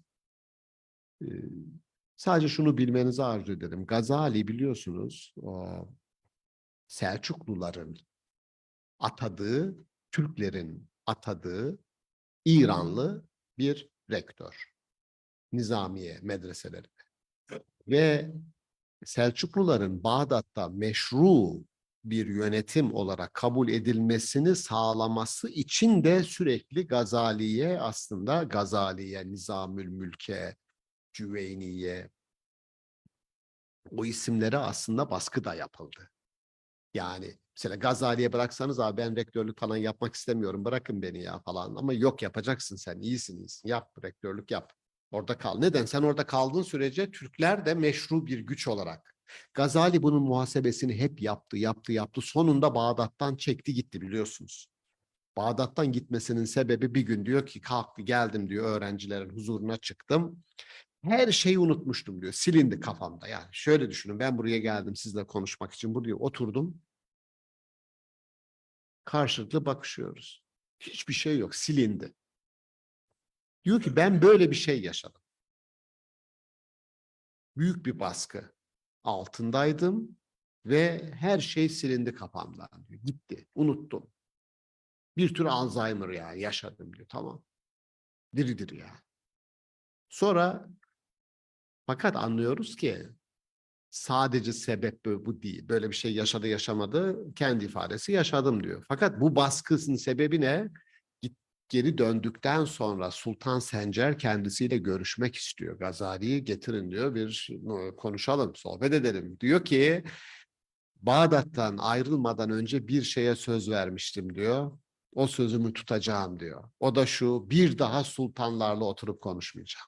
Bir daha sultanlarla görüşmeyeceğim. Anlaşılıyor ki bir politik baskının da altında Gazali. Batınilere reddiye diye kitap yazıyor. Çünkü yazıyor değil, yazdırılıyor. Yazdırılıyor. Çünkü Batıniler Selçukluların en büyük tehdidi. Dini tehdit. Ya öldürüyorlar. Melikşah'ı öldürdüler. Başkalarını öldürdüler. Yani geliyor tak bıçaklayıp öldürüyor. Kılıçla öldürüyor. Dolayısıyla bunlara reddiye yaz diye Gazali Batınileri reddiye yazdırıyor. Yazıyor onu. Yani bir tür iktidarın alimi. Çünkü yani sen Nizamiye'nin tepesine getirmişler ya. Ama Nizamiye medreseleri şimdi yani çok garip dönem. Nizamiye medreseleri Eş'ari'dir. Selçuklular Hanefi'dir. Hanefi medreseler kuruyorlar. Hanefi yargıçlar atıyorlar. Kadır Kudat yani Yargıtay sistemi kuruyorlar. Sadece kadı değil, Kadır Kudatlığı, kadılar kadılığı yani Yargıtay kuruyorlar ve Hanefiler atanıyor. Ama aynı zamanda orada bir büyük medrese var. Nizamiye Medresesi. Bütün hocalar Eş'ari. Soruyoruz Osmanlı niye Hanefi Maturidi yani Hanefi de niye Maturidilik hakim olmadı da Eş'arilik hakim oldu? Baksana Nizamiye'den başladı zaten. Eş'ari koca medreseler Nizamiye Medresesi bir tane değil ki. Bağdat'ta Nizamiye Medresesi var ama başka yerlerde dalları var. Nizamiye medreseleri yani. Her yerde kuruyorsun ve Eş'ari. Dolayısıyla Gazali sorun çok kolay bir soru değil. Omid Safi diye bir adam var, İranlı. Taraflı yazıyor ama Türkçe'ye de tercüme edildi eserleri. Fena değil eserleri. Omid Safi, İran'da, Bağdat'ta, İranlı olup da Selçuklu iktidarıyla ilişkileri işte bu şekilde dalgalı olan alimlerle ilgili kitapları var onun. Gazali onlardan birisi. Aynül Kudat Hemedani mesela onlardan birisi.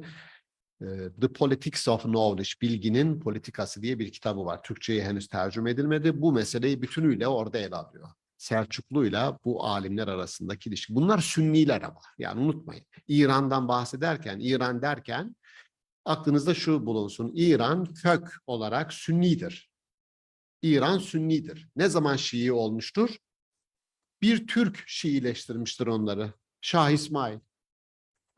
Safevilerle yani. Yani İran'ın bugün Şii olarak İslam dünyasının canını sıkmasının sebebi bir Türktür yani. Enteresandır. O da garip değil mi? Şah İsmail, Safevi devleti ilk Şii devlettir ve propaganda devletidir. Aynen bugün İran'ın propaganda yapması gibi yani rahatsız edici bir şekilde. Burada bir sunum vardı galiba. Buyurun. Rica ederim. Kayda girsin diye galiba mikrofon isteniyor.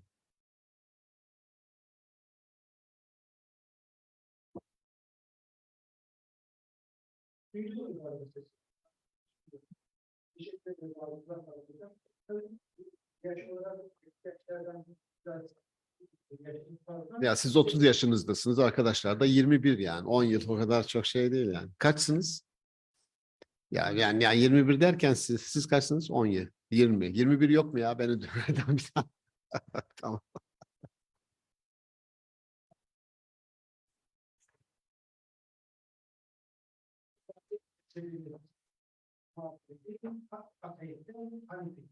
Bundan verilirken şeyde kaldı. Sözde lafta kaldı.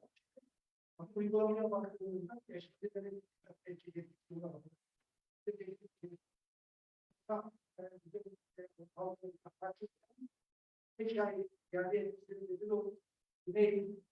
İslam'ı. şeyde bağlantımız kopmuş değil. Sadece muhatırcıların isimler kaldı. Ve bu sizin öğretilerimizden yola çıkarak bunu ilk komşularında sertifikatın bu nizamiye medreselerinin kurmasıyla başlıyor. Ben bunun da sebebi yine devletin bekası için midir? Onu size söylüyorum. Ya da hadi o öyleydi. Şu andaki Türkiye Cumhuriyeti'nde de yine Selefilik hakim, yine Vahabilik hakim. Bunda ısrarın sebebi nedir? Niye biz kendi ırkımıza yakın olan Vahabilik ya da Kuzey İslam düşüncesini benimseyemiyoruz da öbür taraftan bize uygun olmayan şeye de uygun olmayan, seküleristlere de uygun olmayan. Ya hiçbir şeye uygun olmayan. İnsan şöyle, yani insanın, teşekkür ederim soru için. Bu ehli rey dedim ya, ehli rey ve ehli eser ya da ehli hadis denilen iki grubun mücadelesi var. Ehli hadis. Ehli hadis derken hadisi kastetmiyor. Yani peygamberimizin hadisi değil orada kastedilen. Ehli hadis denilen dinde aklın herhangi bir hüküm kaynağı olarak kullanılamayacağını, din dediğiniz şey size ne aktarılıyorsa odur. Sahabiden, Hazreti Peygamber'den, Kur'an'dan aktarılan odur. Yani din konusu öyle herkesin müdahale ederek yorumlayacağı, anlamaya çalışacağı, üzerinde düşünce üreteceği, felsefesini yapacağı, işte ben Farabi, İbn-i Rüşd, İbn Sina diyorum. Öbürü diyor sen ne diyorsun diyor ya. Bunlar diyor dini konularda konuşamaz ki, sen kimsin ki diyor yani.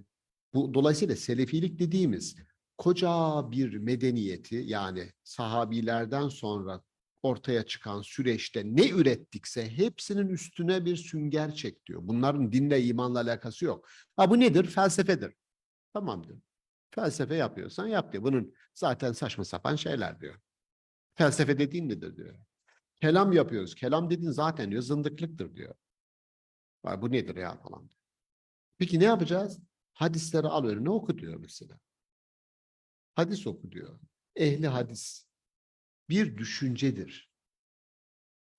O düşüncenin temel karakteristiği dediğim gibi mesela peygamberin hadisine saygı ya da onu red meselesi değil.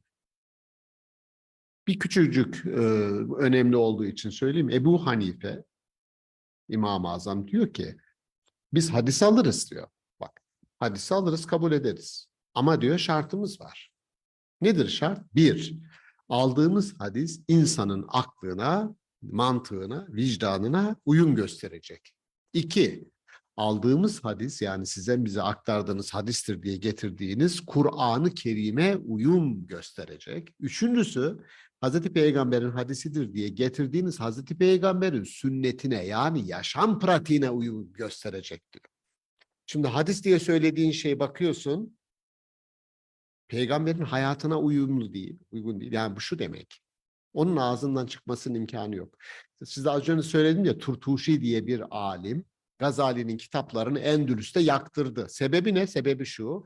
İhya-u Ulumuddin adlı eserinde peygamberimize ait olmayan ama hadis diye kaynaklara, uydurma kitaplarda yer alan hadislere İhya-u Ulumuddin kitabında ağzına kadar yer verdiği için diyor. Yani dine aykırıdır diye İhya'yı yaktırıyor Turtuşi. Dine aykırı. Niye? Çünkü ya sen biliyorsun ki uydurma hadis, uydurma kitaplar var. Uydurma hadisleri toplayan kitaplar. Bakıyorsun bu ifade uydurma. Peygamberimizden değil. Birisi demiş ki peygamberimiz böyle dedi. Bir adama sorarsan kardeşim diyor ki mesela şu şöyle namaz kılarsanız şu vakitlerde Allah sizi işte şu kadar ödüllendirir falan. Şimdi diyorlar ki ya böyle bir hadis yok. Bu hadisi sen uydurdun. Niye böyle bir şey? Diyor ki doğru ben uydurdum diyor bunu. Peygamberimiz böyle dedi diye ben uydurdum.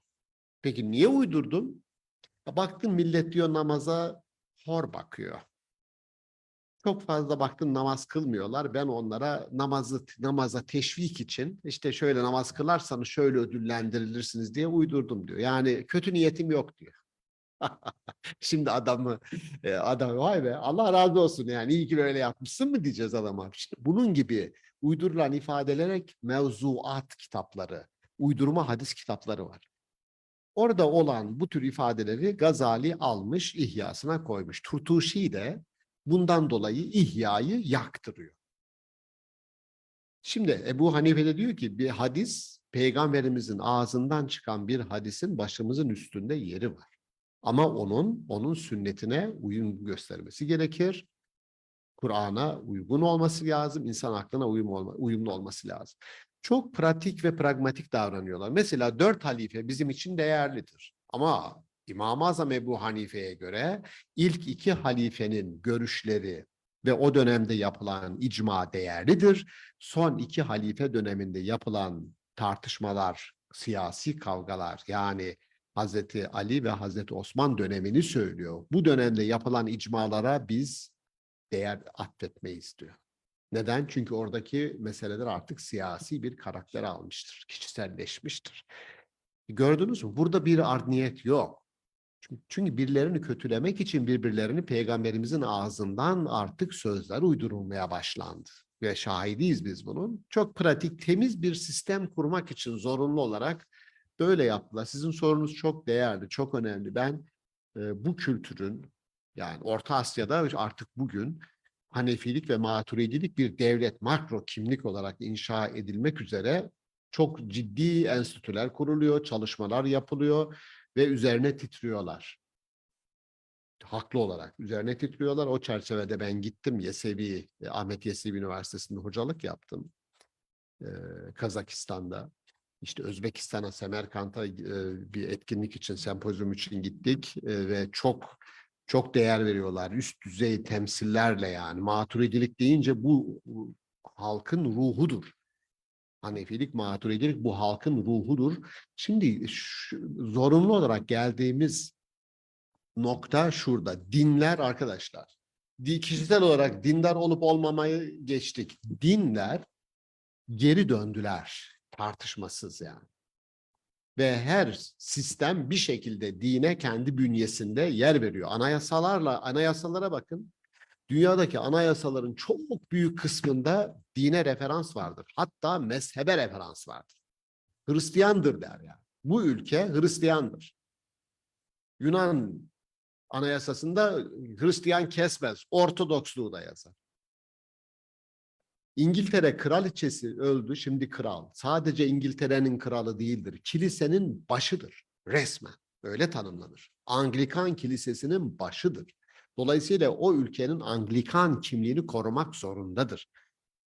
Bir Amerikalı kendisini WASP olarak tanımlar. Yani beyazdır, white'dır, Anglo-Saksondur, Protestandır. Yani dolayısıyla şimdi kalkıp da birisinin ben Hanefiyim, Maturidiyim. Evet. Yani bu kimlik makro kimliktir. Sizin kişisel yaşamınızda ne kadar buna özen gösterdiğinizin ötesinde bir şeydir. Yani Selçuklu Sünni idi, Osmanlı Sünni idi. Atatürk Türkiye Cumhuriyeti'ni kurarken Sünni olarak kurdu. Mehmet Akif Ersoy'a Kur'an-ı Kerim'i tercüme ettirdi. Elmalılı Hamdi Yazır'a Hak Dini Kur'an dilini yazdırdı. Babanzade Ahmet Naim'e Tecridi Sarihi yazdırdı. Meclisten bütçe çıkardı bu eserler için. Ve Sünni olarak kuruldu bu dünya. Sebep makro kimlik. Devam ediyor yani.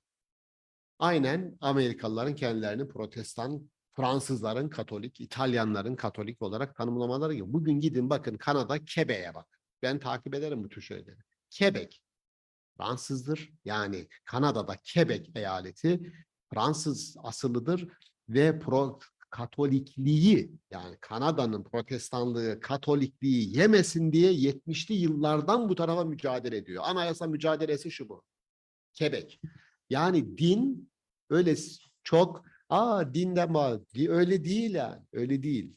Kimliği, devletin makro kimliğini kuran, politik unsurlar artık referans olarak kullanılan, çok büyük, ben dinin bu kadar referans alan dinin nasıl hayra ve iyiye hizmet eder bir şekilde tekrar meydana getirilebileceğini tartışmamız gerektiğini düşünüyorum. Madem ki ortada, işte onun adı şu, tek bir cümleyle, Jürgen Habermas bunun mücadelesini veriyor yıllardır. Ben de 97 ya da 96'da sosyal teoloji kitabımı yazdığımdan bu tarafa. Yeni bir olay değil bu. Post metafizik dediğimiz olay. Metafizik orta çağda metafizikti. Bugün post metafizik dünya dediğimiz şey, metafiziğin bütün kavramları, adaleti, estetiği, iyiliği, hakkaniyeti ahlaki bir içerikle yeniden inşa edilecek. Herkes yararlanacak ondan. Ahlak olursa herkes yararlanır. Ama hukuk olursa birilerinin aleyhine çalışabilir. Ahlak olacak, değer olacak ve üzerinde herkes uzlaşacak, anlayacak ki bundan benim kârım var. Postmetafizik dönemdeyiz. Ben ona inanıyorum. Ve kamusal alana da din bu ahlakıyla, değerleriyle müdahil olabilir. Geri geldi madem, böyle gelecek yani.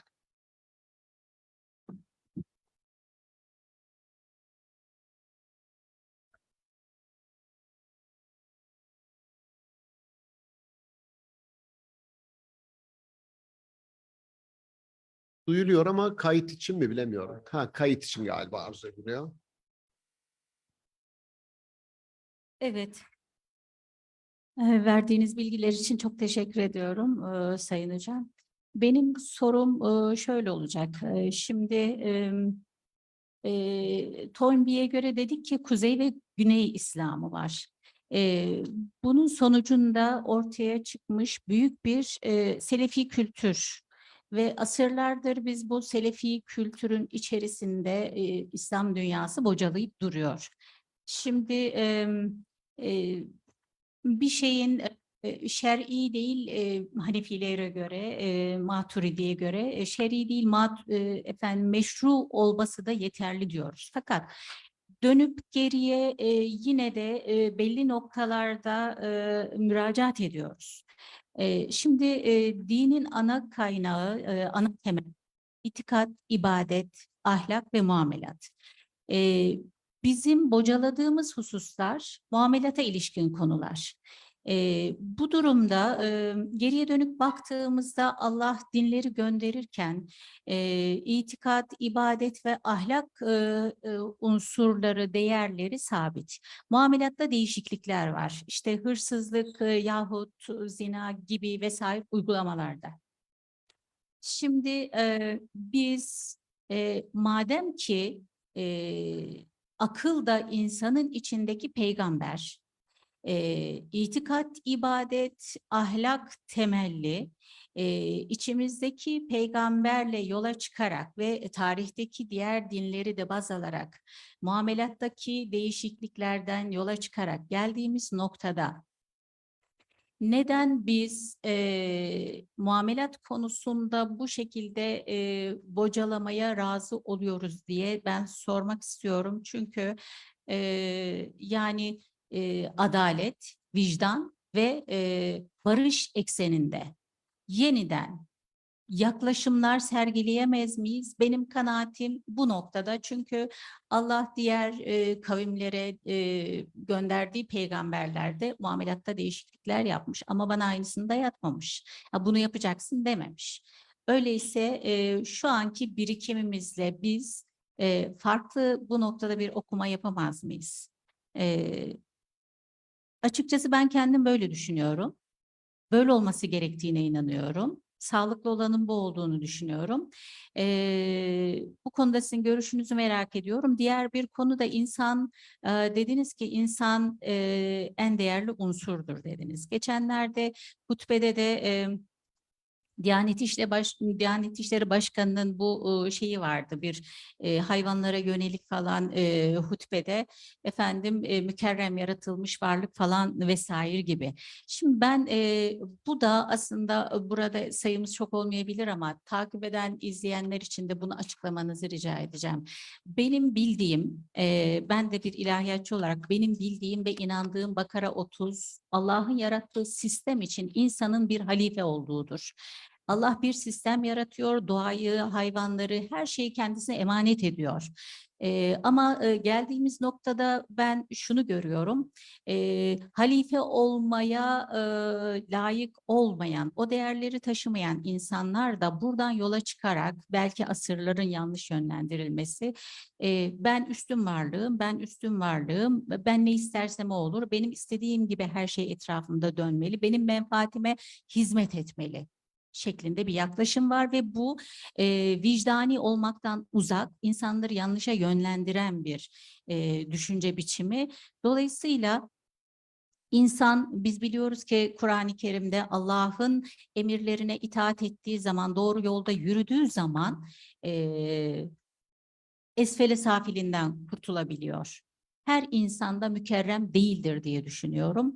Değer unsuruna da ben bu anlamda bakıyorum. Teşekkür ediyorum. Teşekkür ederim. Bir katkı sorudan ziyade bir katkı olarak onu alalım. Son 200 yıldır biliyorsunuz antroposen çağ diye bir çağ tanımlaması var. İnsanın sebep olduğu, insanın merkeze konulduğu ama insanın sebep olduğu felaketler çağı yani. Buna siz ekosistemin uğradığı tahribatı da düşünebilirsiniz. Savaşları da bunun içerisine koyup düşünebilirsiniz. Antroposen dünya.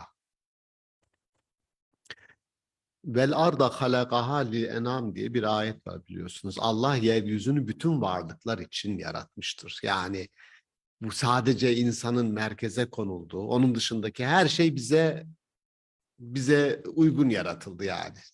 Dolayısıyla yeriz, içeriz, keseriz hayvanları da yani mesela. Bu kadar basit değil. Bu sistem böyle kuruldu da her şey insanın emrine verildi. Yani bu doğru bir ifade değil. İnsana emaneten verildi ifadesi doğrudur. Birisinin evine girdiğiniz vakit misafir olmaz mı? Oldu. Girdiniz birisinin evine. Tatile nereye gidiyorsunuz? Rize'ye mi gidiyorsun? Peki şöyle diyelim. Rize'de gittin evin yok. Vardır senin de. Yok diyelim. Birisi, köyden birisi dese ki sana, senin geldiğin tarihler arasında ben İstanbul'dayım. Benim evimi bir hafta kullan. Çok olabilecek bir şey. Tamam. Ya adam gelse ki ev kırmışsın, dökmüşsün falan. Ne olur? En basit ifadeyle ayıp olur yani, değil mi? Şimdi çünkü evin kendisi de içindeki her şeyde senin kullanımına veriliyor olması emanet mantığı. Yani emanetin kelime anlamı güvendir. Emniyet güvendir. Sana güvendi. Dolayısıyla oradaki her şeyin güvenliğini sağlamak üzere sana güveniyor. Yani sana güvenmem oradakilerin de güvenliğini sağlayan bir teselsül güvenidir. Benzer bir durum. Yeryüzündeki her şey, bakın kuruyan göller Allah aşkına.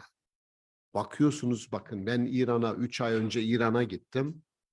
İran'da İsfahan'ı mutlaka gezin giderseniz. İsfahan'ı İsfahan yapan öyle denir ya, İsfahan nısfı cihan. İsfahan dünyanın yarısıdır Arapça ifade. İsfahan nısfı cihan. Muhteşem bir şehir bekliyor bizi falan. Şehri, o muhteşem şehir yok. Neden? Çünkü çok büyük bir nehir ve üzerinde de muhteşem bir köprü gezilmesi, yani aldığınız adamlar oraya götürüyorsunuz. İşte muhteşem. Nehir kurumuş. Tek damla yok. Tek damla yok. Çok geniş bir yatak var. Yani çok geniş, büyükçe ve orada aktığını duyuyor. Bir bakın nehir akıyor. Üzerinde köprü, ışıklandırılmış falan. Nehir yok. Tek bir damla yok. Kurumuş. İnsanlar üzerinde geziyor. Göller hakeza. Şimdi bu kendi başına olan şeyler değil. Yani İnsan antroposen dediğimiz çağda biz doğayı bu şekilde maalesef hem yukarıya doğru hem aşağıya doğru. Aşağıya doğru dediğimde gidiyorsunuz işte obruklar oluşuyor. Durduk yerde çöküyor. Çünkü yeraltı sularını bilinçsiz bir şekilde, bilinçsiz, korkunç Konya Ovası'nda durmadan Karapınar ağırlıklı birden küt çöküyor ya. Boşaltmışsın aşağıdaki suları ala ala ya bir insana bak sen Allah aşkına. Türleri tükettik. Hayvan türleri tükendi. Anlatabiliyor muyum? Şimdi emanet olarak bakmadığımız için her şey bize verildi. Yok öyle bir şey. Her şey sana verildi, emrine amade kılındı. Öyle bir şey yok. Emaneten verildi. Bütün dünya, ya bu dünyada o varlıkların da hakkı var. O varlıkların hakkı var. Onun için o çevre dediğim şey, ekosistem dediğim şey bir tanesi eksildiği zaman, bir canlı eksildiği zaman başka bir yerden kesinlikle bir açık veriyor. Muhafaza edilmesi gereken. Bunu mesela şöyle düşünün basit. Çevreciler denilince bugün bizim zihnimizde ne var? Çevreyi kim savunur? Dindarlardan başkaları sanki savunur ve savunmak zorundadır. Hatta biz onlara bazen bakarız. Bunlar gene ne yapıyorlar acaba çevreciler? Oysa çevreci dediğin adamlar aslında çok mukaddes bir iş yapıyorlar. Küçük bir hatıra 1 Mayıs'tan birkaç yıl önce 1 Mayıs yaklaştı ve o zaman Milli Gazete aradı, dedik hocam bize dedi 1 Mayıs yazısı yazar mısınız? 1 Mayıs ve ilahiyat hocasını arıyorsun, bize 1 Mayıs yazısı yazar mısın falan. Peki bir yazı yazdım onlara. Yazı yayınlandı. Ondan 2-3 gün sonra bu sol hareketler, ondan da geçtik, sendikalar, sendikalaşma vesaire, sendikal hareketler. Onlardan bahsediyorum. Bir sendikamızın, ismini vermeyeyim burada yayın olduğu için, büyük bir sendikanın başkanı aradı. Dindar bir arkadaşımız, yani sağdan bir sendika. Dedi ki hocam dedi ya, yaptığımız işin dedi ne olduğunu sizin yazıyı okuyunca ben fark ettim dedi. Ya nasıl bir iş yapıyormuşuz dedi ya. Sendikanın en büyük hak hukuk mücadelesi, emri bil maruf nehy anil münkerin, insan haklarını tutup kaldırmanın, hak hukuk mücadelesi vermenin ve Allah'ın eli kolu olmanın en büyük yolu yani. Çünkü insanların bir kısmı yani yürüyerek Allah'a yardımcı olur. Bakın onu unutmayın. Benim temel felsefem bu. Sendikalar yürürler yani. Bir kısmı konuşarak Allah'ı tecelli ettirir. Allah'ın tecellisi hakkın, hukukun tecellisidir. Onu burada aktif kılmaktır. Bir insanın hakkını tahakkuk ettirmektir. Çiğnenecek olan bir hakkı tutup kaldırmaktır. Bu kadar basit. Çünkü çaresiz adam ya. Elinden bir şey gelmiyor. Ama toplandığın zaman bunu sağlıyorsan çok büyük bir iş yapıyorsun. Şimdi onu yazdıktan sonra ben de fark ettim, dedim yani biz ne kadar yani hakkın, hukukun sağı, solu, dini, dinlisi, dinsizi olmaz. Kim savunuyorsa onu başımızın üstüne koymamız lazım. Emin hocam. Teşekkür ediyorum soru için. Buyurunuz. Orada moderatöre bakmamız lazım. Ben moderatörümüz ne diyorsa o.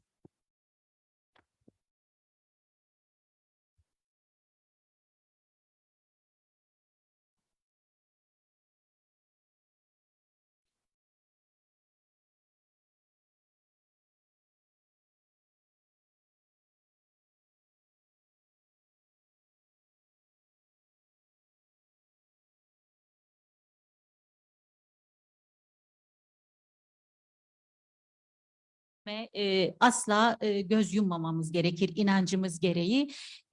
Siz de bunu çok güzel açıkladınız. Şimdi sokak hayvanları kavramı aslında 2002 yılında çıkarılmış bir kanun maddesi var. 5199'a göre korunması gerekiyor. Gerekli düzenlemelerin yapılması, belediyelerin kısırlaştırması falan gerekiyor ama Maalesef cins hayvanlar sahiplenilmesi, üretilmesi en başta serbest. Sonrasında sahiplenildi. Sonrasında buna ait müeyyideler yok. Sahiplenen sokağa attı. Sokağa atılan orada çoğaldı. Belediyeler aldı ve ben bunu bizzat gözlerimle gördüm.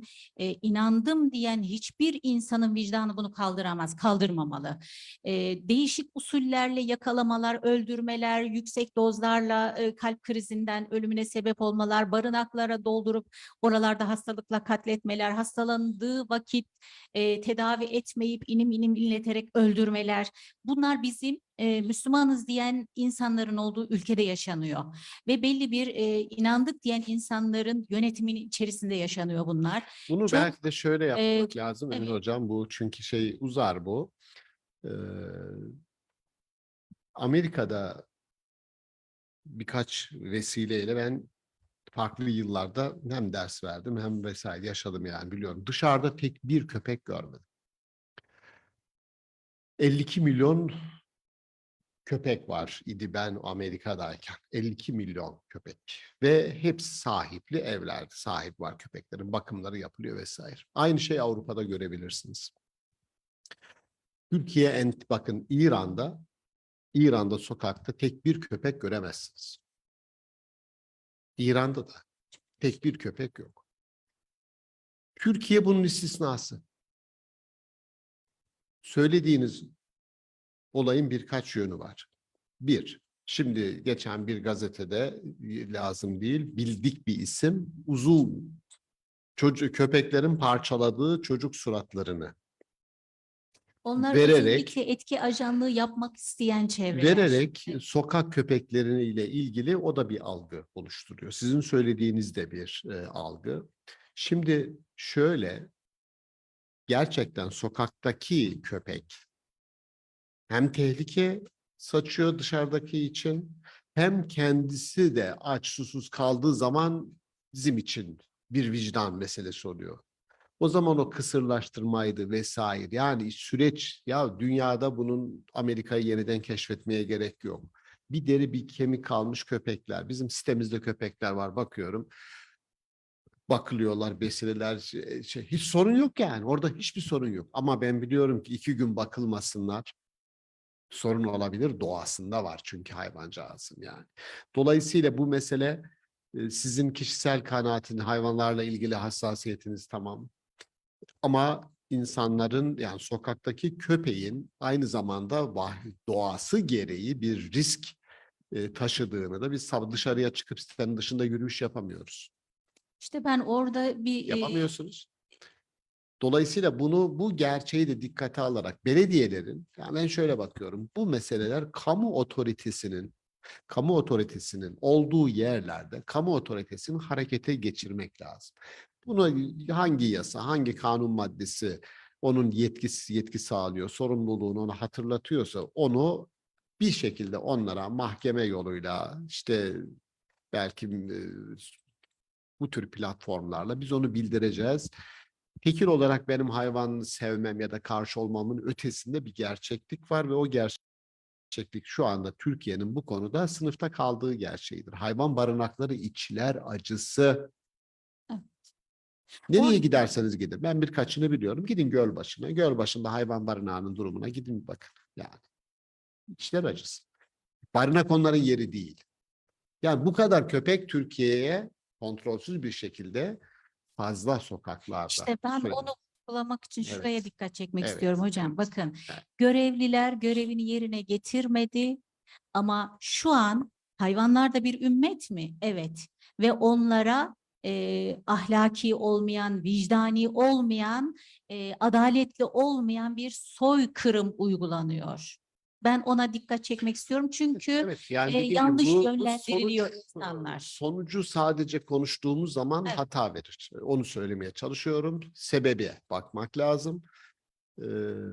Katılıyorum, endişenize katılıyorum. Vicdan onu kaldırmaz ama bunun yolu o sebeplere odaklanmak. Bu kadar sokakta hayvanın bulunması doğal değil. Yani doğal olmayınca da doğal olmayan sonuçlar. İşte o doğal olmama sonuçlarını da yerel yönetimler sağladı ama bedelini hayvanlar ödüyor. Ben burada vicdanlara hitap etmek Evet, istiyorum. evet, Teşekkür evet, tamam. ediyorum. Teşekkür Sağ olun. ederim. Sağ olun. Arkadaşlar, teşekkür ediyorum katılımınız için. Cumartesi sabahını bizimle geçirdiğiniz için. Sağlıkla görüşmek üzere. Size de moderatörlük ve sunum için teşekkür ediyorum. Sağ olun. Sağ olasınız. İsterseniz bitirelim. Soruyu yine alabiliriz yani. Çünkü bayağı bir ha, Sonra artık isterseniz- öyle yapalım. Öyle yapalım.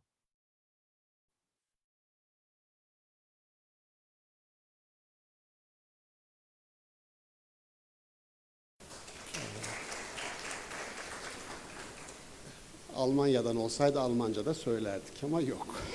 Üzgünüm. Şimdi bu akşamın konusunu